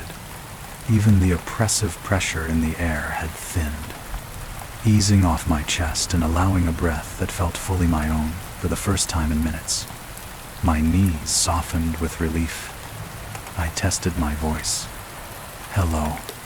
Only my voice returned. No premature answering. No overlapped cadence. No mimicry. I tried again. Are you still here? Silence. Then, after a long delay, the faintest natural echo, distorted by distance, but normal. A laugh escaped me, small and nervous, but real. I checked my recorder. The red light still blinked steadily. Maybe the interference, the predictions, the mimicry, maybe all of it had been due to acoustic anomalies. Hanging waves, complex reverberations, my imagination filling the gaps between too many hours underground. I replayed the last few seconds of audio. Only static, soft, harmless, like the cave breathing. Everything felt ordinary again. I walked to the edge of the chamber and shone the torch down the tunnel. The walls looked narrower than I remembered, a comforting narrowness. Predictable. The sort of geometry sound behaved properly in. My footsteps made sense now. Each one echoed exactly once. After I stepped, never before. Piece by piece, my fear retreated into embarrassment. I wiped sweat from my forehead and muttered, "I'm losing it." The chamber echoed back, correctly delayed. Losing it. Relief washed through me like warm water. I took a few steps toward the exit tunnel. My fingers brushed along the stone wall, grounding myself in its rough, tangible texture. For the first time since entering, I didn't feel watched by the acoustics. Halfway to the tunnel mouth, something clinked. A small metallic sound, dull and abrupt. My recorder. It had slipped from my chest harness and fallen to the ground, landing upright. Still blinking. Still recording. I bent to pick it up, and the device spoke. Not in my voice. Not in the echo's voice. In both, layered together, a soft, synchronized whisper. "Don't leave." The hairs along my arms rose instantly. I froze, crouched over the device. The whisper came again, quicker, more urgent now, like sound tripping over itself. "Don't leave yet." I swallowed hard. That couldn't have. Before I could finish, the recorder clicked off. Dead. Silent. I stood upright slowly, my pulse hammering. Just malfunction. I whispered to myself. My real echo responded from the stone correctly. No overlap. No early voice. No mimicry. Logical. Predictable. I forced a deep breath and stepped into the tunnel. The stone corridor welcomed me with familiar stillness, the smell of damp minerals, the low hum of enclosed space, the distant trickle of water somewhere deeper in the cave system. My footsteps echoed behind me, perfectly timed, but then, halfway up the incline, the floor trembled beneath my boot. A soft tremor, barely there, like the cave clearing its throat. I paused and listened. Drip, drip, drip. The water droplets fell in perfect rhythm with my heartbeat. Coincidence? I whispered. Coincidence? My echo replied from farther down the tunnel. The delay, natural and honest. I continued upward, relief beginning to loosen my chest. The incline narrowed, the ceiling dropped slightly, and the world began to sound like a cave again, not a living thing. I reached the point where daylight should have begun filtering in, the pale glow from the main passage. It did. A faint wash of silver touched the stone walls, promising safety and fresh air. I exhaled.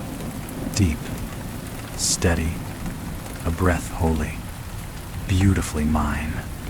Then, behind me, so faint I almost mistook it for settling rock, a voice whispered, "I'll walk out first."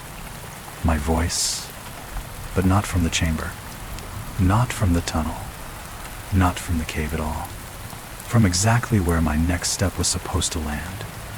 I froze mid-step. My boot hovered over the stone, suspended above the exact place where the voice, my voice, had whispered it would walk out first. For a moment, I couldn't breathe. The faint daylight ahead washed over the rough incline, pale and steady. But something colder held me still, a presence shaped entirely by sound, waiting for me to make the wrong move. I drew my foot back slowly. Instantly, the tunnel behind me exhaled. Not wind, not air displacement.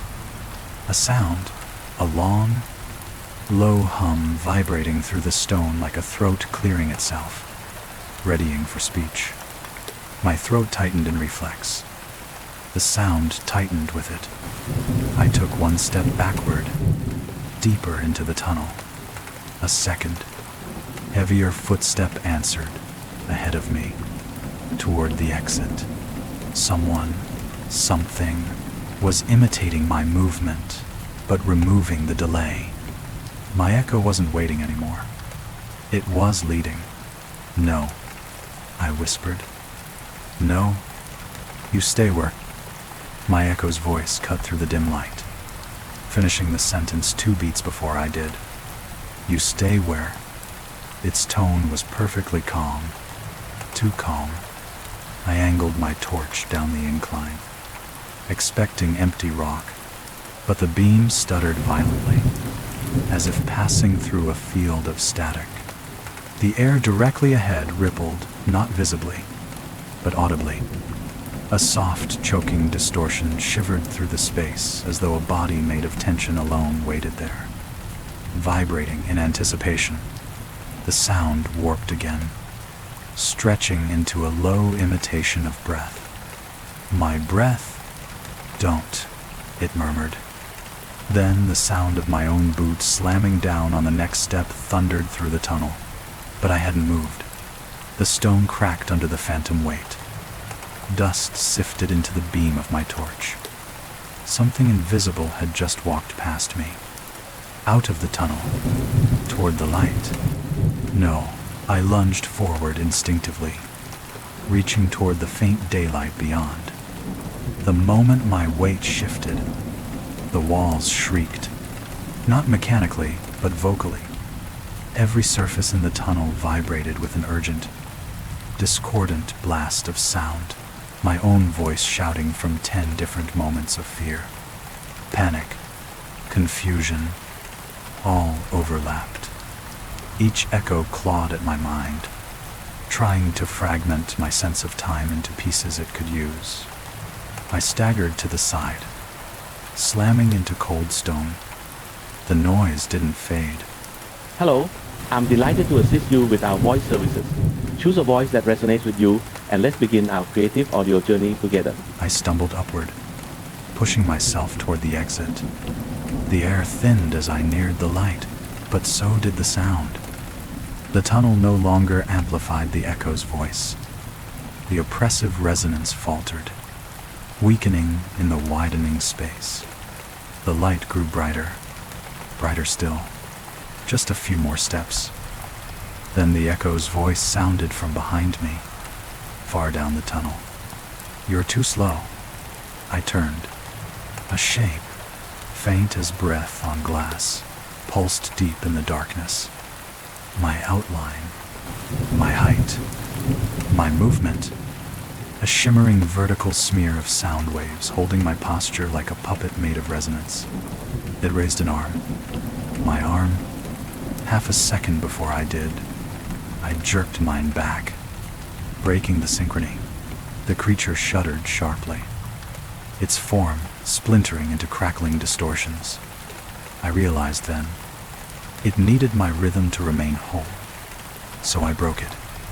I inhaled, stopped midway, exhaled too quickly, stepped off beat, stumbling sideways, forced my heartbeat into chaos with shallow, arrhythmic gasps. The echo spasmed violently. The The tunnel filled with jagged sounds, fractured breaths, broken footsteps, shards of half-spoken words as the creature lost its ability to predict. It lunged, silently, but too late. I surged toward the exit, crashing into the daylight with a cry that wasn't echoed for the first time since entering the cave.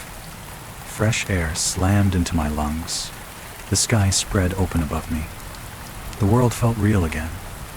Behind me, in the tunnel, the echo unleashed a scream made of my own voice, stretched, warped, cracking apart as if ripped in two. Then silence. Utter silence. I staggered into the open field, falling to my hands and knees. My chest heaved, breath returning in irregular bursts that belonged only to me. The cave mouth behind me remained a dark, patient wound in the rock. For a few long minutes, nothing happened. Then, a single footstep echoed from deep inside. Just one. Sharp, deliberate, not early, not late, perfectly timed. To the beat of my heart, the single footstep inside the cave lingered in the air like a held breath, neither fading nor multiplying. Just one sound, one echo, perfectly timed with the next thump of my pulse. I held still, crouched against the sunlit boulders outside the entrance. The breeze brushed gently across my face, carrying scents of dust and pine. Normal scents. Safe scents. I told myself the cave couldn't follow me out here. Echoes belonged to stone, not open sky. But my heartbeat disagreed. Thump. A matching step answered from inside. Thump. Another, always in time. It was walking, not toward me, not exactly. It was matching me, as though refusing to surrender the rhythm it had learned. I pressed a hand to my chest, willing my heart to slow. It resisted. Each beat felt strangely shaped, as if something inside it was adjusting the tempo, nudging it, encouraging it. I whispered, trembling, "Stop." But the word didn't sound quite right coming out. Half a second too early.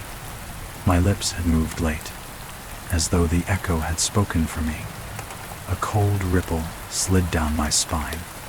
Behind me, from the cave's mouth, a voice rose softly. My voice, but calmer, more complete. "Stop."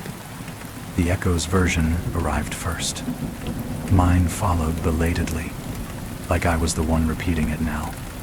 I stumbled backward, away from the entrance.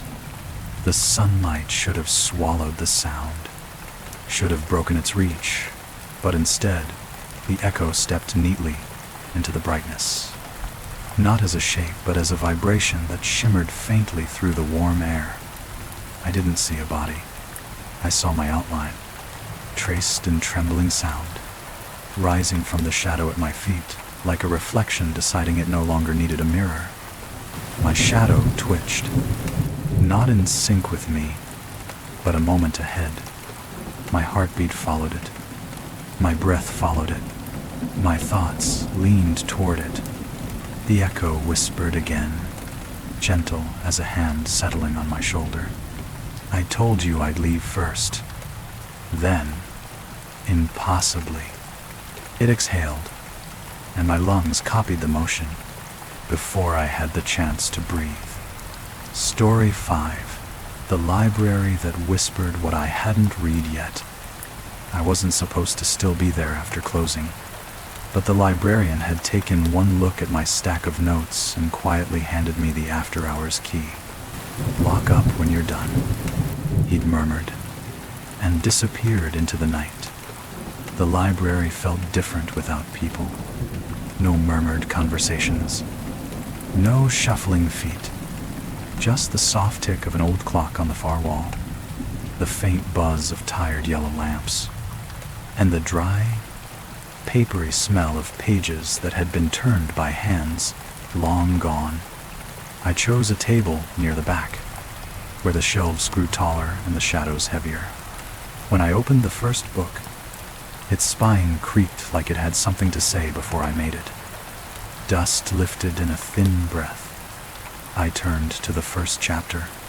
Before my fingers could touch the edge of the page, it moved. The sheet of paper lifted by itself, shivering as though stirred by a very precise gust, and flipped forward 2 leaves ahead. The book stopped on a paragraph halfway down. I hadn't read a single word yet, but right beside my ear, close enough that it tickled the tiny hairs on my skin, a voice began to whisper, reading the next line on the page, exactly as my eyes began to move toward it. The whisper ended as quietly as it began, dissolving into the stillness between shelves. I stared at the book, at the turned page that shouldn't have moved, telling myself I must have brushed it without noticing. But my hands were in my lap. The air in the room didn't stir. Even the lamps hummed in a steady, unbroken tone. I leaned closer, reading the sentence the whisper had spoken aloud. It was correct. Every word, every pause, and the line ended in mid-thought, as though the whisper had stopped early. Waiting, I closed the book gently, fingers pressing down on the edge to keep the pages still, and the pages pressed back, lightly but unmistakably, a faint upward force, like something beneath the paper wanted to rise again. I pulled my hand away. The book stayed closed. Relief loosened my breath until a soft sound came from the aisle behind me. Shuffed. The sound of a book sliding off a shelf. Not falling, sliding, placed. I turned. Torchlight from my keychain beam cutting through the dim amber glow. A thin hardcover lay on the floor near the end of the row, open neatly at its center. Its pages fluttered once, as though adjusting themselves into a comfortable position. I didn't move, didn't breathe. Farther down the same aisle, another sound followed. Plack. A soft thud. A second book setting itself on the floor. Then a third, each landing precisely, softly, like someone with careful hands was selecting them for me. I stood slowly. Who's there? My voice drifted upward into the rafters, dissolving between the tall shelves. Something answered. Not a voice. A page turning. From the table behind me. The book I had closed was now open again, not to the chapter I'd left, but to a page further ahead. A page I hadn't reached yet. I stepped closer, heartbeat tapping against my ribs in uneven rhythm. The text on the page was ordinary enough, but there was a faint indentation along the margin, as though a fingertip had been resting there only seconds ago. Then the whisper returned, this time from directly over my shoulder. I wouldn't start there. I spun so fast I nearly dropped my torch. But the aisle was empty. Only shelves, wood, dust, and quiet. My breath shook. Stop. The library obeyed. Instantly, the 3 books in the aisle went silent. The fluttering pages stilled. The whisper cut off as if a switch had been flipped. I heard only my own heartbeat and the hum of the lights overhead. The stillness was comforting, almost convincing. I gathered my things, telling myself I'd imagined the voice, auditory pareidolia, late-night stress, a trick of acoustics in a tall wooden room. I reached for my bag. Then a soft tap sounded behind me, a book spine settling on the table. I turned.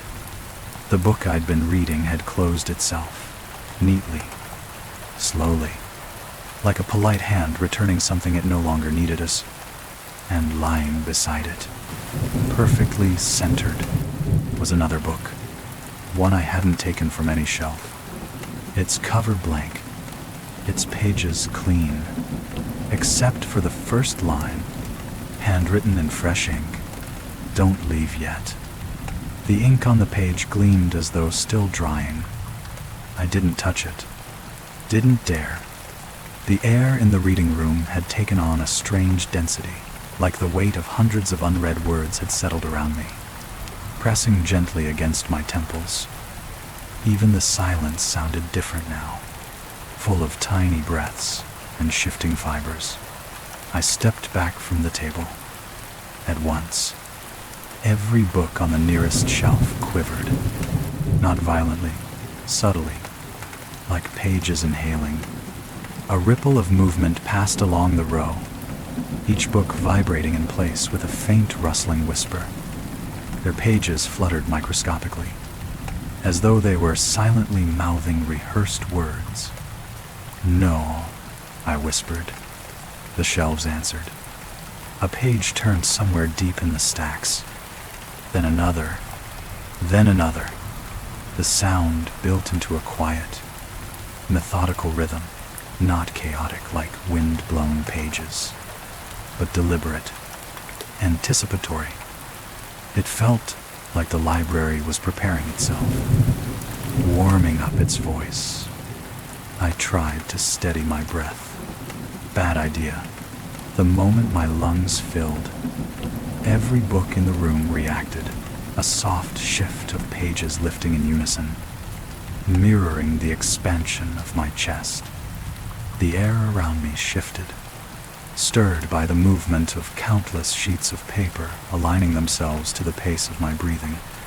As I exhaled, the rustling subsided. Then, a whisper rose from the table, not from the first book, from the blank one. It read aloud the second sentence on the page, a sentence that hadn't existed when I'd last looked. I moved closer, heart pounding. New ink was forming across the paper, curling into letters as though a phantom pen traced them. "You're not finished yet." I slammed the book shut. The room reacted. Every lamp flickered. Every shelf groaned. The wooden floorboards under my feet vibrated with the faint murmuring of hundreds of voices, tiny, thin, papery voices, rising like wind through leaves. Then came the reading. Not one voice now. Many.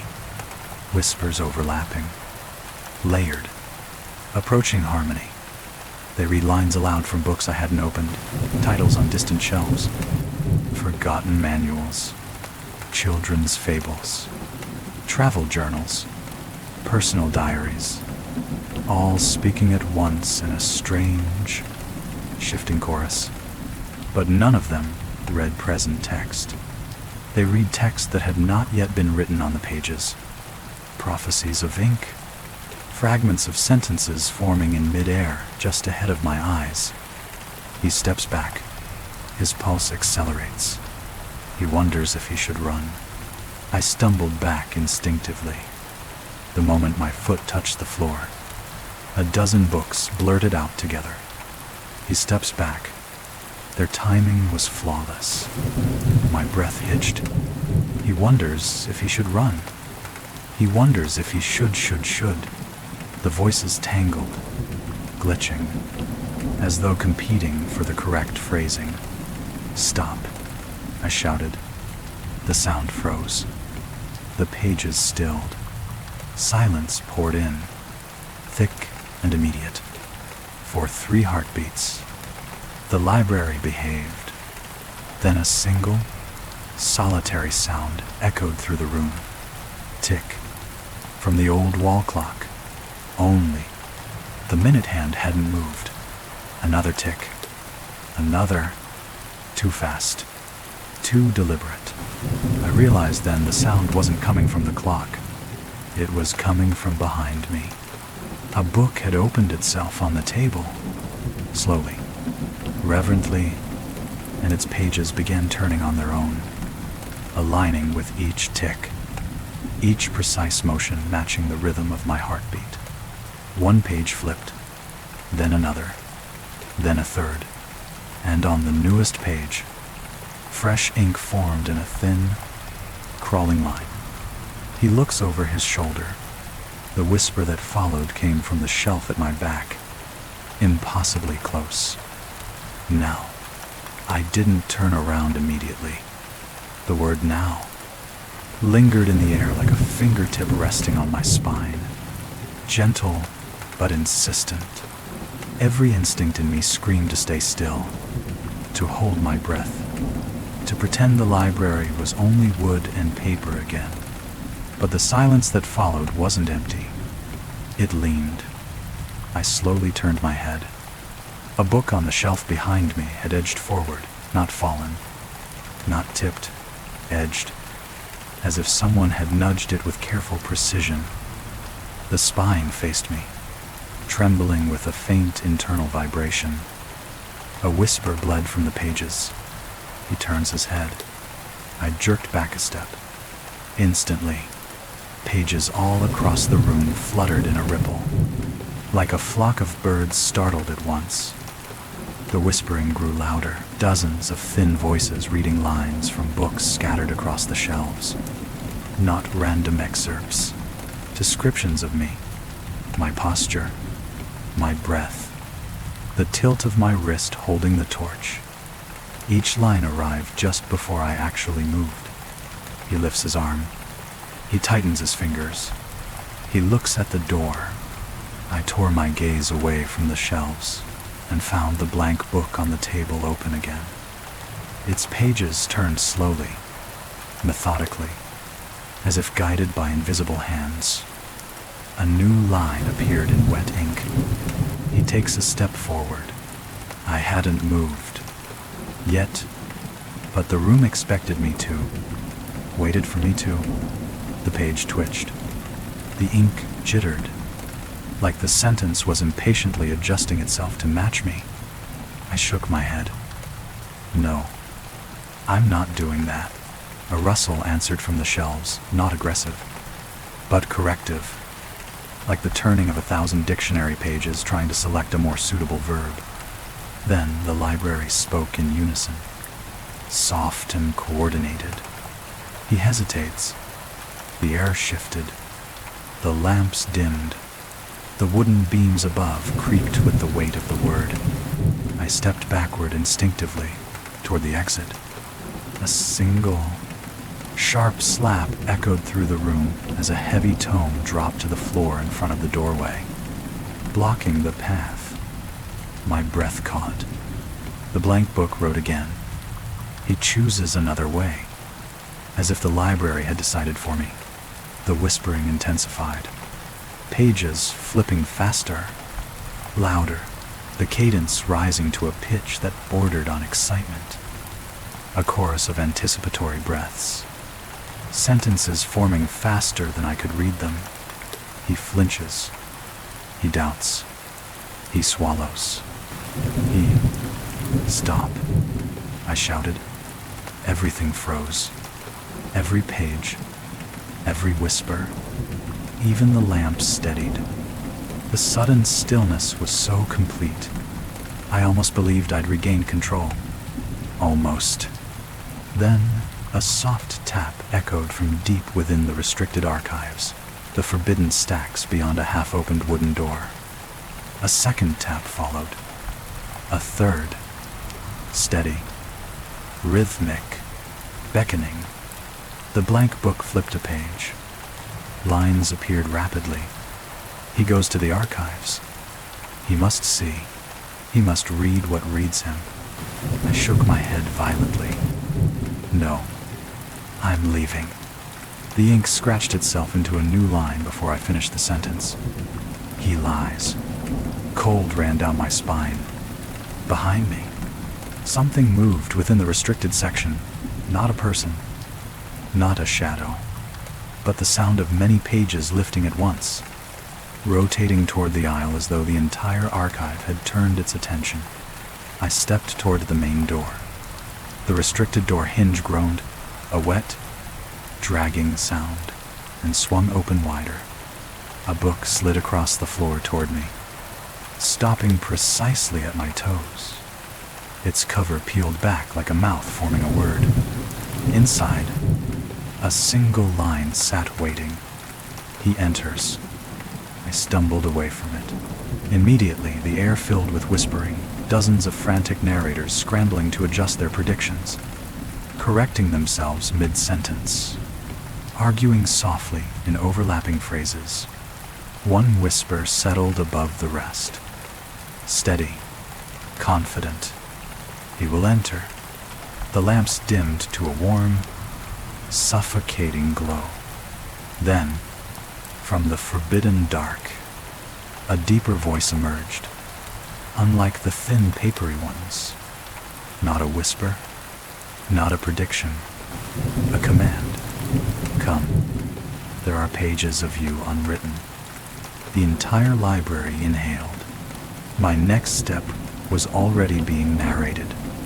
The command hung in the air like dust suspended in a beam of light, visible, weightless, and impossible to ignore. I didn't obey it.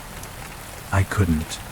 Instead, I stepped backward, away from the dark mouth of the restricted archives. My heel brushed against the soft rug near the reading table, grounding me in something human, something sensible.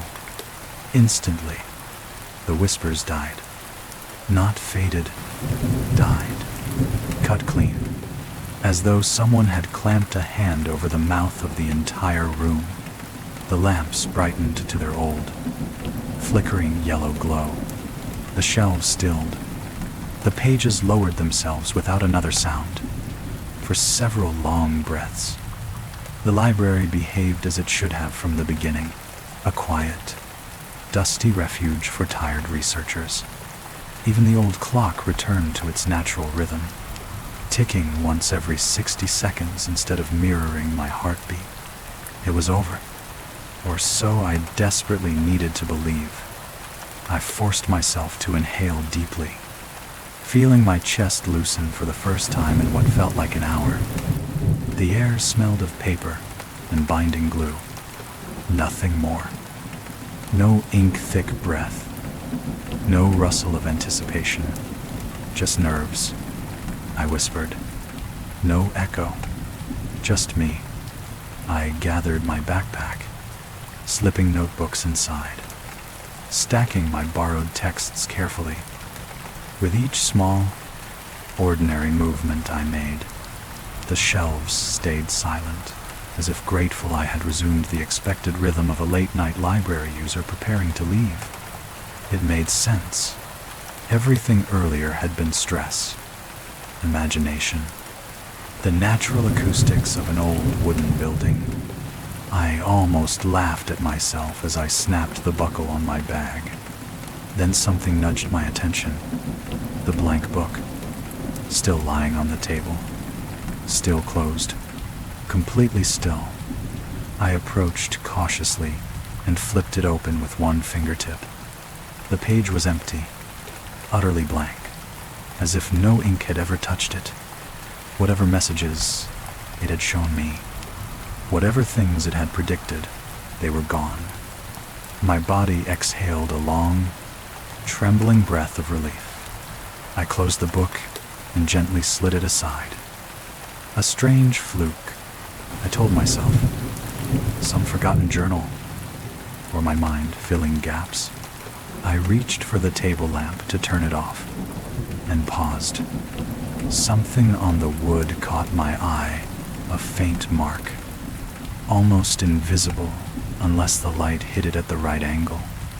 A line, curved, thin, like the ghost of a sentence written in water, dried before it could fully stain. I leaned closer. It wasn't just a line. It was a fragment of handwriting. 2 words. Thank you. A chill ran up my arms. But before panic could bloom, the letters began fading, thinning into the wood grain until they were swallowed completely.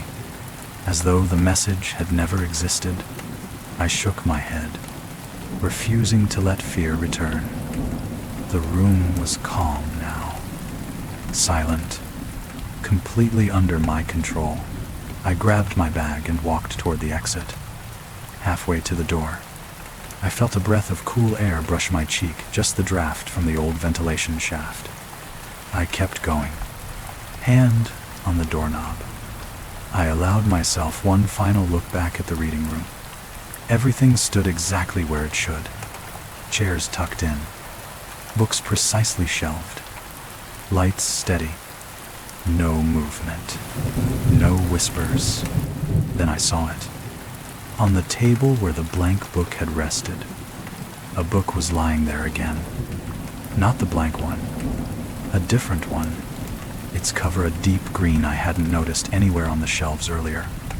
Its spine pristine, its pages edged in gold foil. And slowly, quietly, the book began to close. Not open, close, as if something had just finished reading it. The soft thump of the cover settling echoed through the room. My throat tightened. "Okay," I whispered, voice shaking.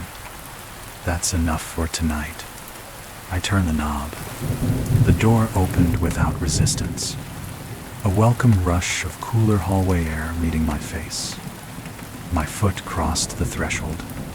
And behind me, soft enough that I almost mistook it for a settling shelf, the library whispered one last line.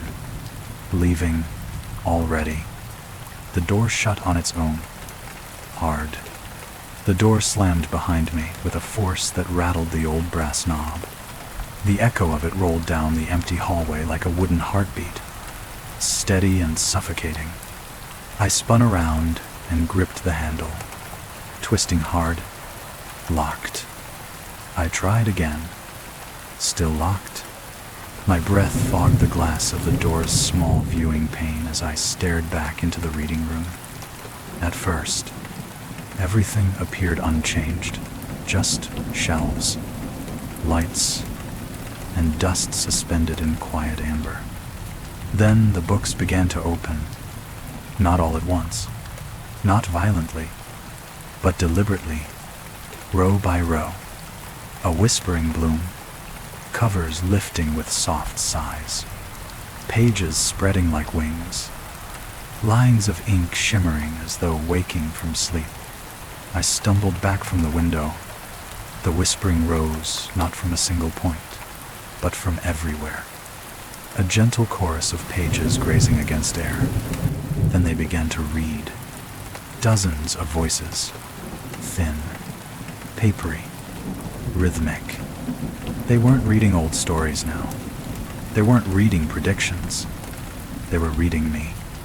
Every movement I made, every tremor in my breath, every shift of my pulse. He steps away. He hesitates at the door. He turns his head left. I jerked my head right. Immediately, several books corrected themselves mid-sentence. He turns his head right, right, right. Their insistence scraped along my nerves like dull metal. The books were no longer observing. They were directing. A deep, resonant thump echoed behind the shelves, like something large, shifting its weight. The lights flickered, dimmed, then steadied. A voice unlike the others rose, a single, strong tone from the restricted archives. Not the whispering chorus, not the dry paper rasp. A voice that sounded like binding glue cracking, as if a spine too old to move was stretching itself upright. "You are not finished." My stomach dropped. I backed away from the door, scanning the hallway for another exit. The emergency stairwell at the far end. Yes, I ran. My footsteps pounded against the wooden floorboards. And as I expected or feared, the whispering followed. He runs. He runs. He... A book somewhere corrected sharply. He flees. The corridor darkened momentarily, as though the lights were being smothered by dust. I shoved the stairwell door open and practically fell inside, slamming it behind me. The stairwell was quiet, blessedly quiet, concrete, cold, familiar. I took 2 steps downward. A whisper drifted from above my head. He descends. I froze. Not again. Not here. I gripped the railing and continued downward. 3 steps. The whisper arrived before my foot hit the next riser. He descends quickly. My heartbeat surged. The stairwell vibrated faintly, as if the building itself was validating the line. I hurried faster, but the whispers did not follow this time. Only one voice did, the deep one, the one born from ancient binding. Come back. The stairwell lights sputtered. A faint breeze circled my ankles, but there were no vents, no windows, no openings. The whispering chorus returned abruptly, louder than before, projecting through cracks in the stairwell walls. He reaches the landing. He stops. He doubts. I don't. I shouted back. They corrected me without missing a beat. He lies. Panic shoved me into motion. I bolted down the last set of stairs and burst into the ground floor lobby. For a moment, just a moment, the world was silent again. The emergency exit door waited 10 meters away. Red sign, glowing, unobstructed, normal. I sprinted toward it. Halfway across the lobby, the overhead lights shut off. Not flickered, shut off. Darkness swallowed the room whole. In the blackness, I heard the unmistakable rustle of pages turning hundreds at once, like a storm made of paper. The voices overlapped. Frantic now. He runs. No. He stops. He looks back. He reaches. He. They were arguing, conflicted, unable to agree on what I would do next. The chaos bought me seconds. I lunged toward the exit, hands outstretched until my palms struck the metal bar. I shoved it with all the strength left in my trembling arms. The door didn't open. I shoved harder, shoulder first, foot against the lower hinge. No movement. Then I realized the door was opening, just not for me. It was opening inward. A gust of cold night air brushed my face. I stumbled out into the darkness beyond the library threshold, and the whispers stopped. All at once, the silence hit like a blow. Behind me, the heavy door eased closed, sealing the library off again. I backed away across the gravel path, breath ragged, night air freezing my wet skin. No whispers, no pages, no voices. Nothing followed. I was free, or so I thought, until I felt the weight in my backpack shift. Slow, deliberate. A soft thump sounded inside, as if a book had just closed itself. After finishing a chapter, I didn't dare open the backpack. Not there. Not in the dark. Not with the library door still cooling behind me like a sealed mouth restraining a final breath. But the weight inside shifted again, slow, like something turning over in sleep. I stepped farther from the building, gravel crunching under my shoes. Each step felt lighter than the last, as though I was putting distance between myself and a story I'd almost been written into. Streetlights glowed weakly along the path. No voices, no whispers, just the night. I reached a bench under a sycamore tree and finally set the backpack down. It bulged, strangely, though I knew exactly what I'd packed and nothing had been that shape. My hands hovered over the zipper. For a moment, Everything was still. Then the zipper slid open by itself, very slowly, very politely. Inside, lying on top of my notebooks and pens, was the deep green book with gilded edges, the one that hadn't been on any shelf. Its cover pulsed once, as though breathing. I lifted it with shaking fingers. It felt warm. The book opened without my help. On the first page, in clean, elegant print, words unfurled across the paper like ink, knowing exactly where to land. He thinks he escaped. My breath hitched. New lines formed beneath it, shaping themselves faster, more confidently. He is reading this alone. He is being read back. I snapped the book shut. Too late. A soft, intimate whisper brushed the nape of my neck. From behind me. From inside me. From the book resting in my hands. A whisper in my own voice. Don't worry. I'll write the next part. The cover tightened in my grip. Something inside shifted, a page turning itself. And the book whispered one final line, gentle as a fingertip across my ear. Look behind you. And now, listener, if you're still awake, let your breath soften. Let your eyes grow heavy, and let the echoes of tonight fade gently into the dark. These stories were never meant to frighten you away, only to stay close enough for you to remember them, just as sleep begins to pull you under. Whatever followed our narrators tonight, whatever waited behind doors, between pages, within shadows or rain, won't follow you into your dreams, not unless you listen for it. So rest, listener. Let the night take you slowly, and when you're ready for the next tale, I'll be here, waiting in the quiet. Good night. Sleep safely, and don't forget to come back. The dark remembers those who do.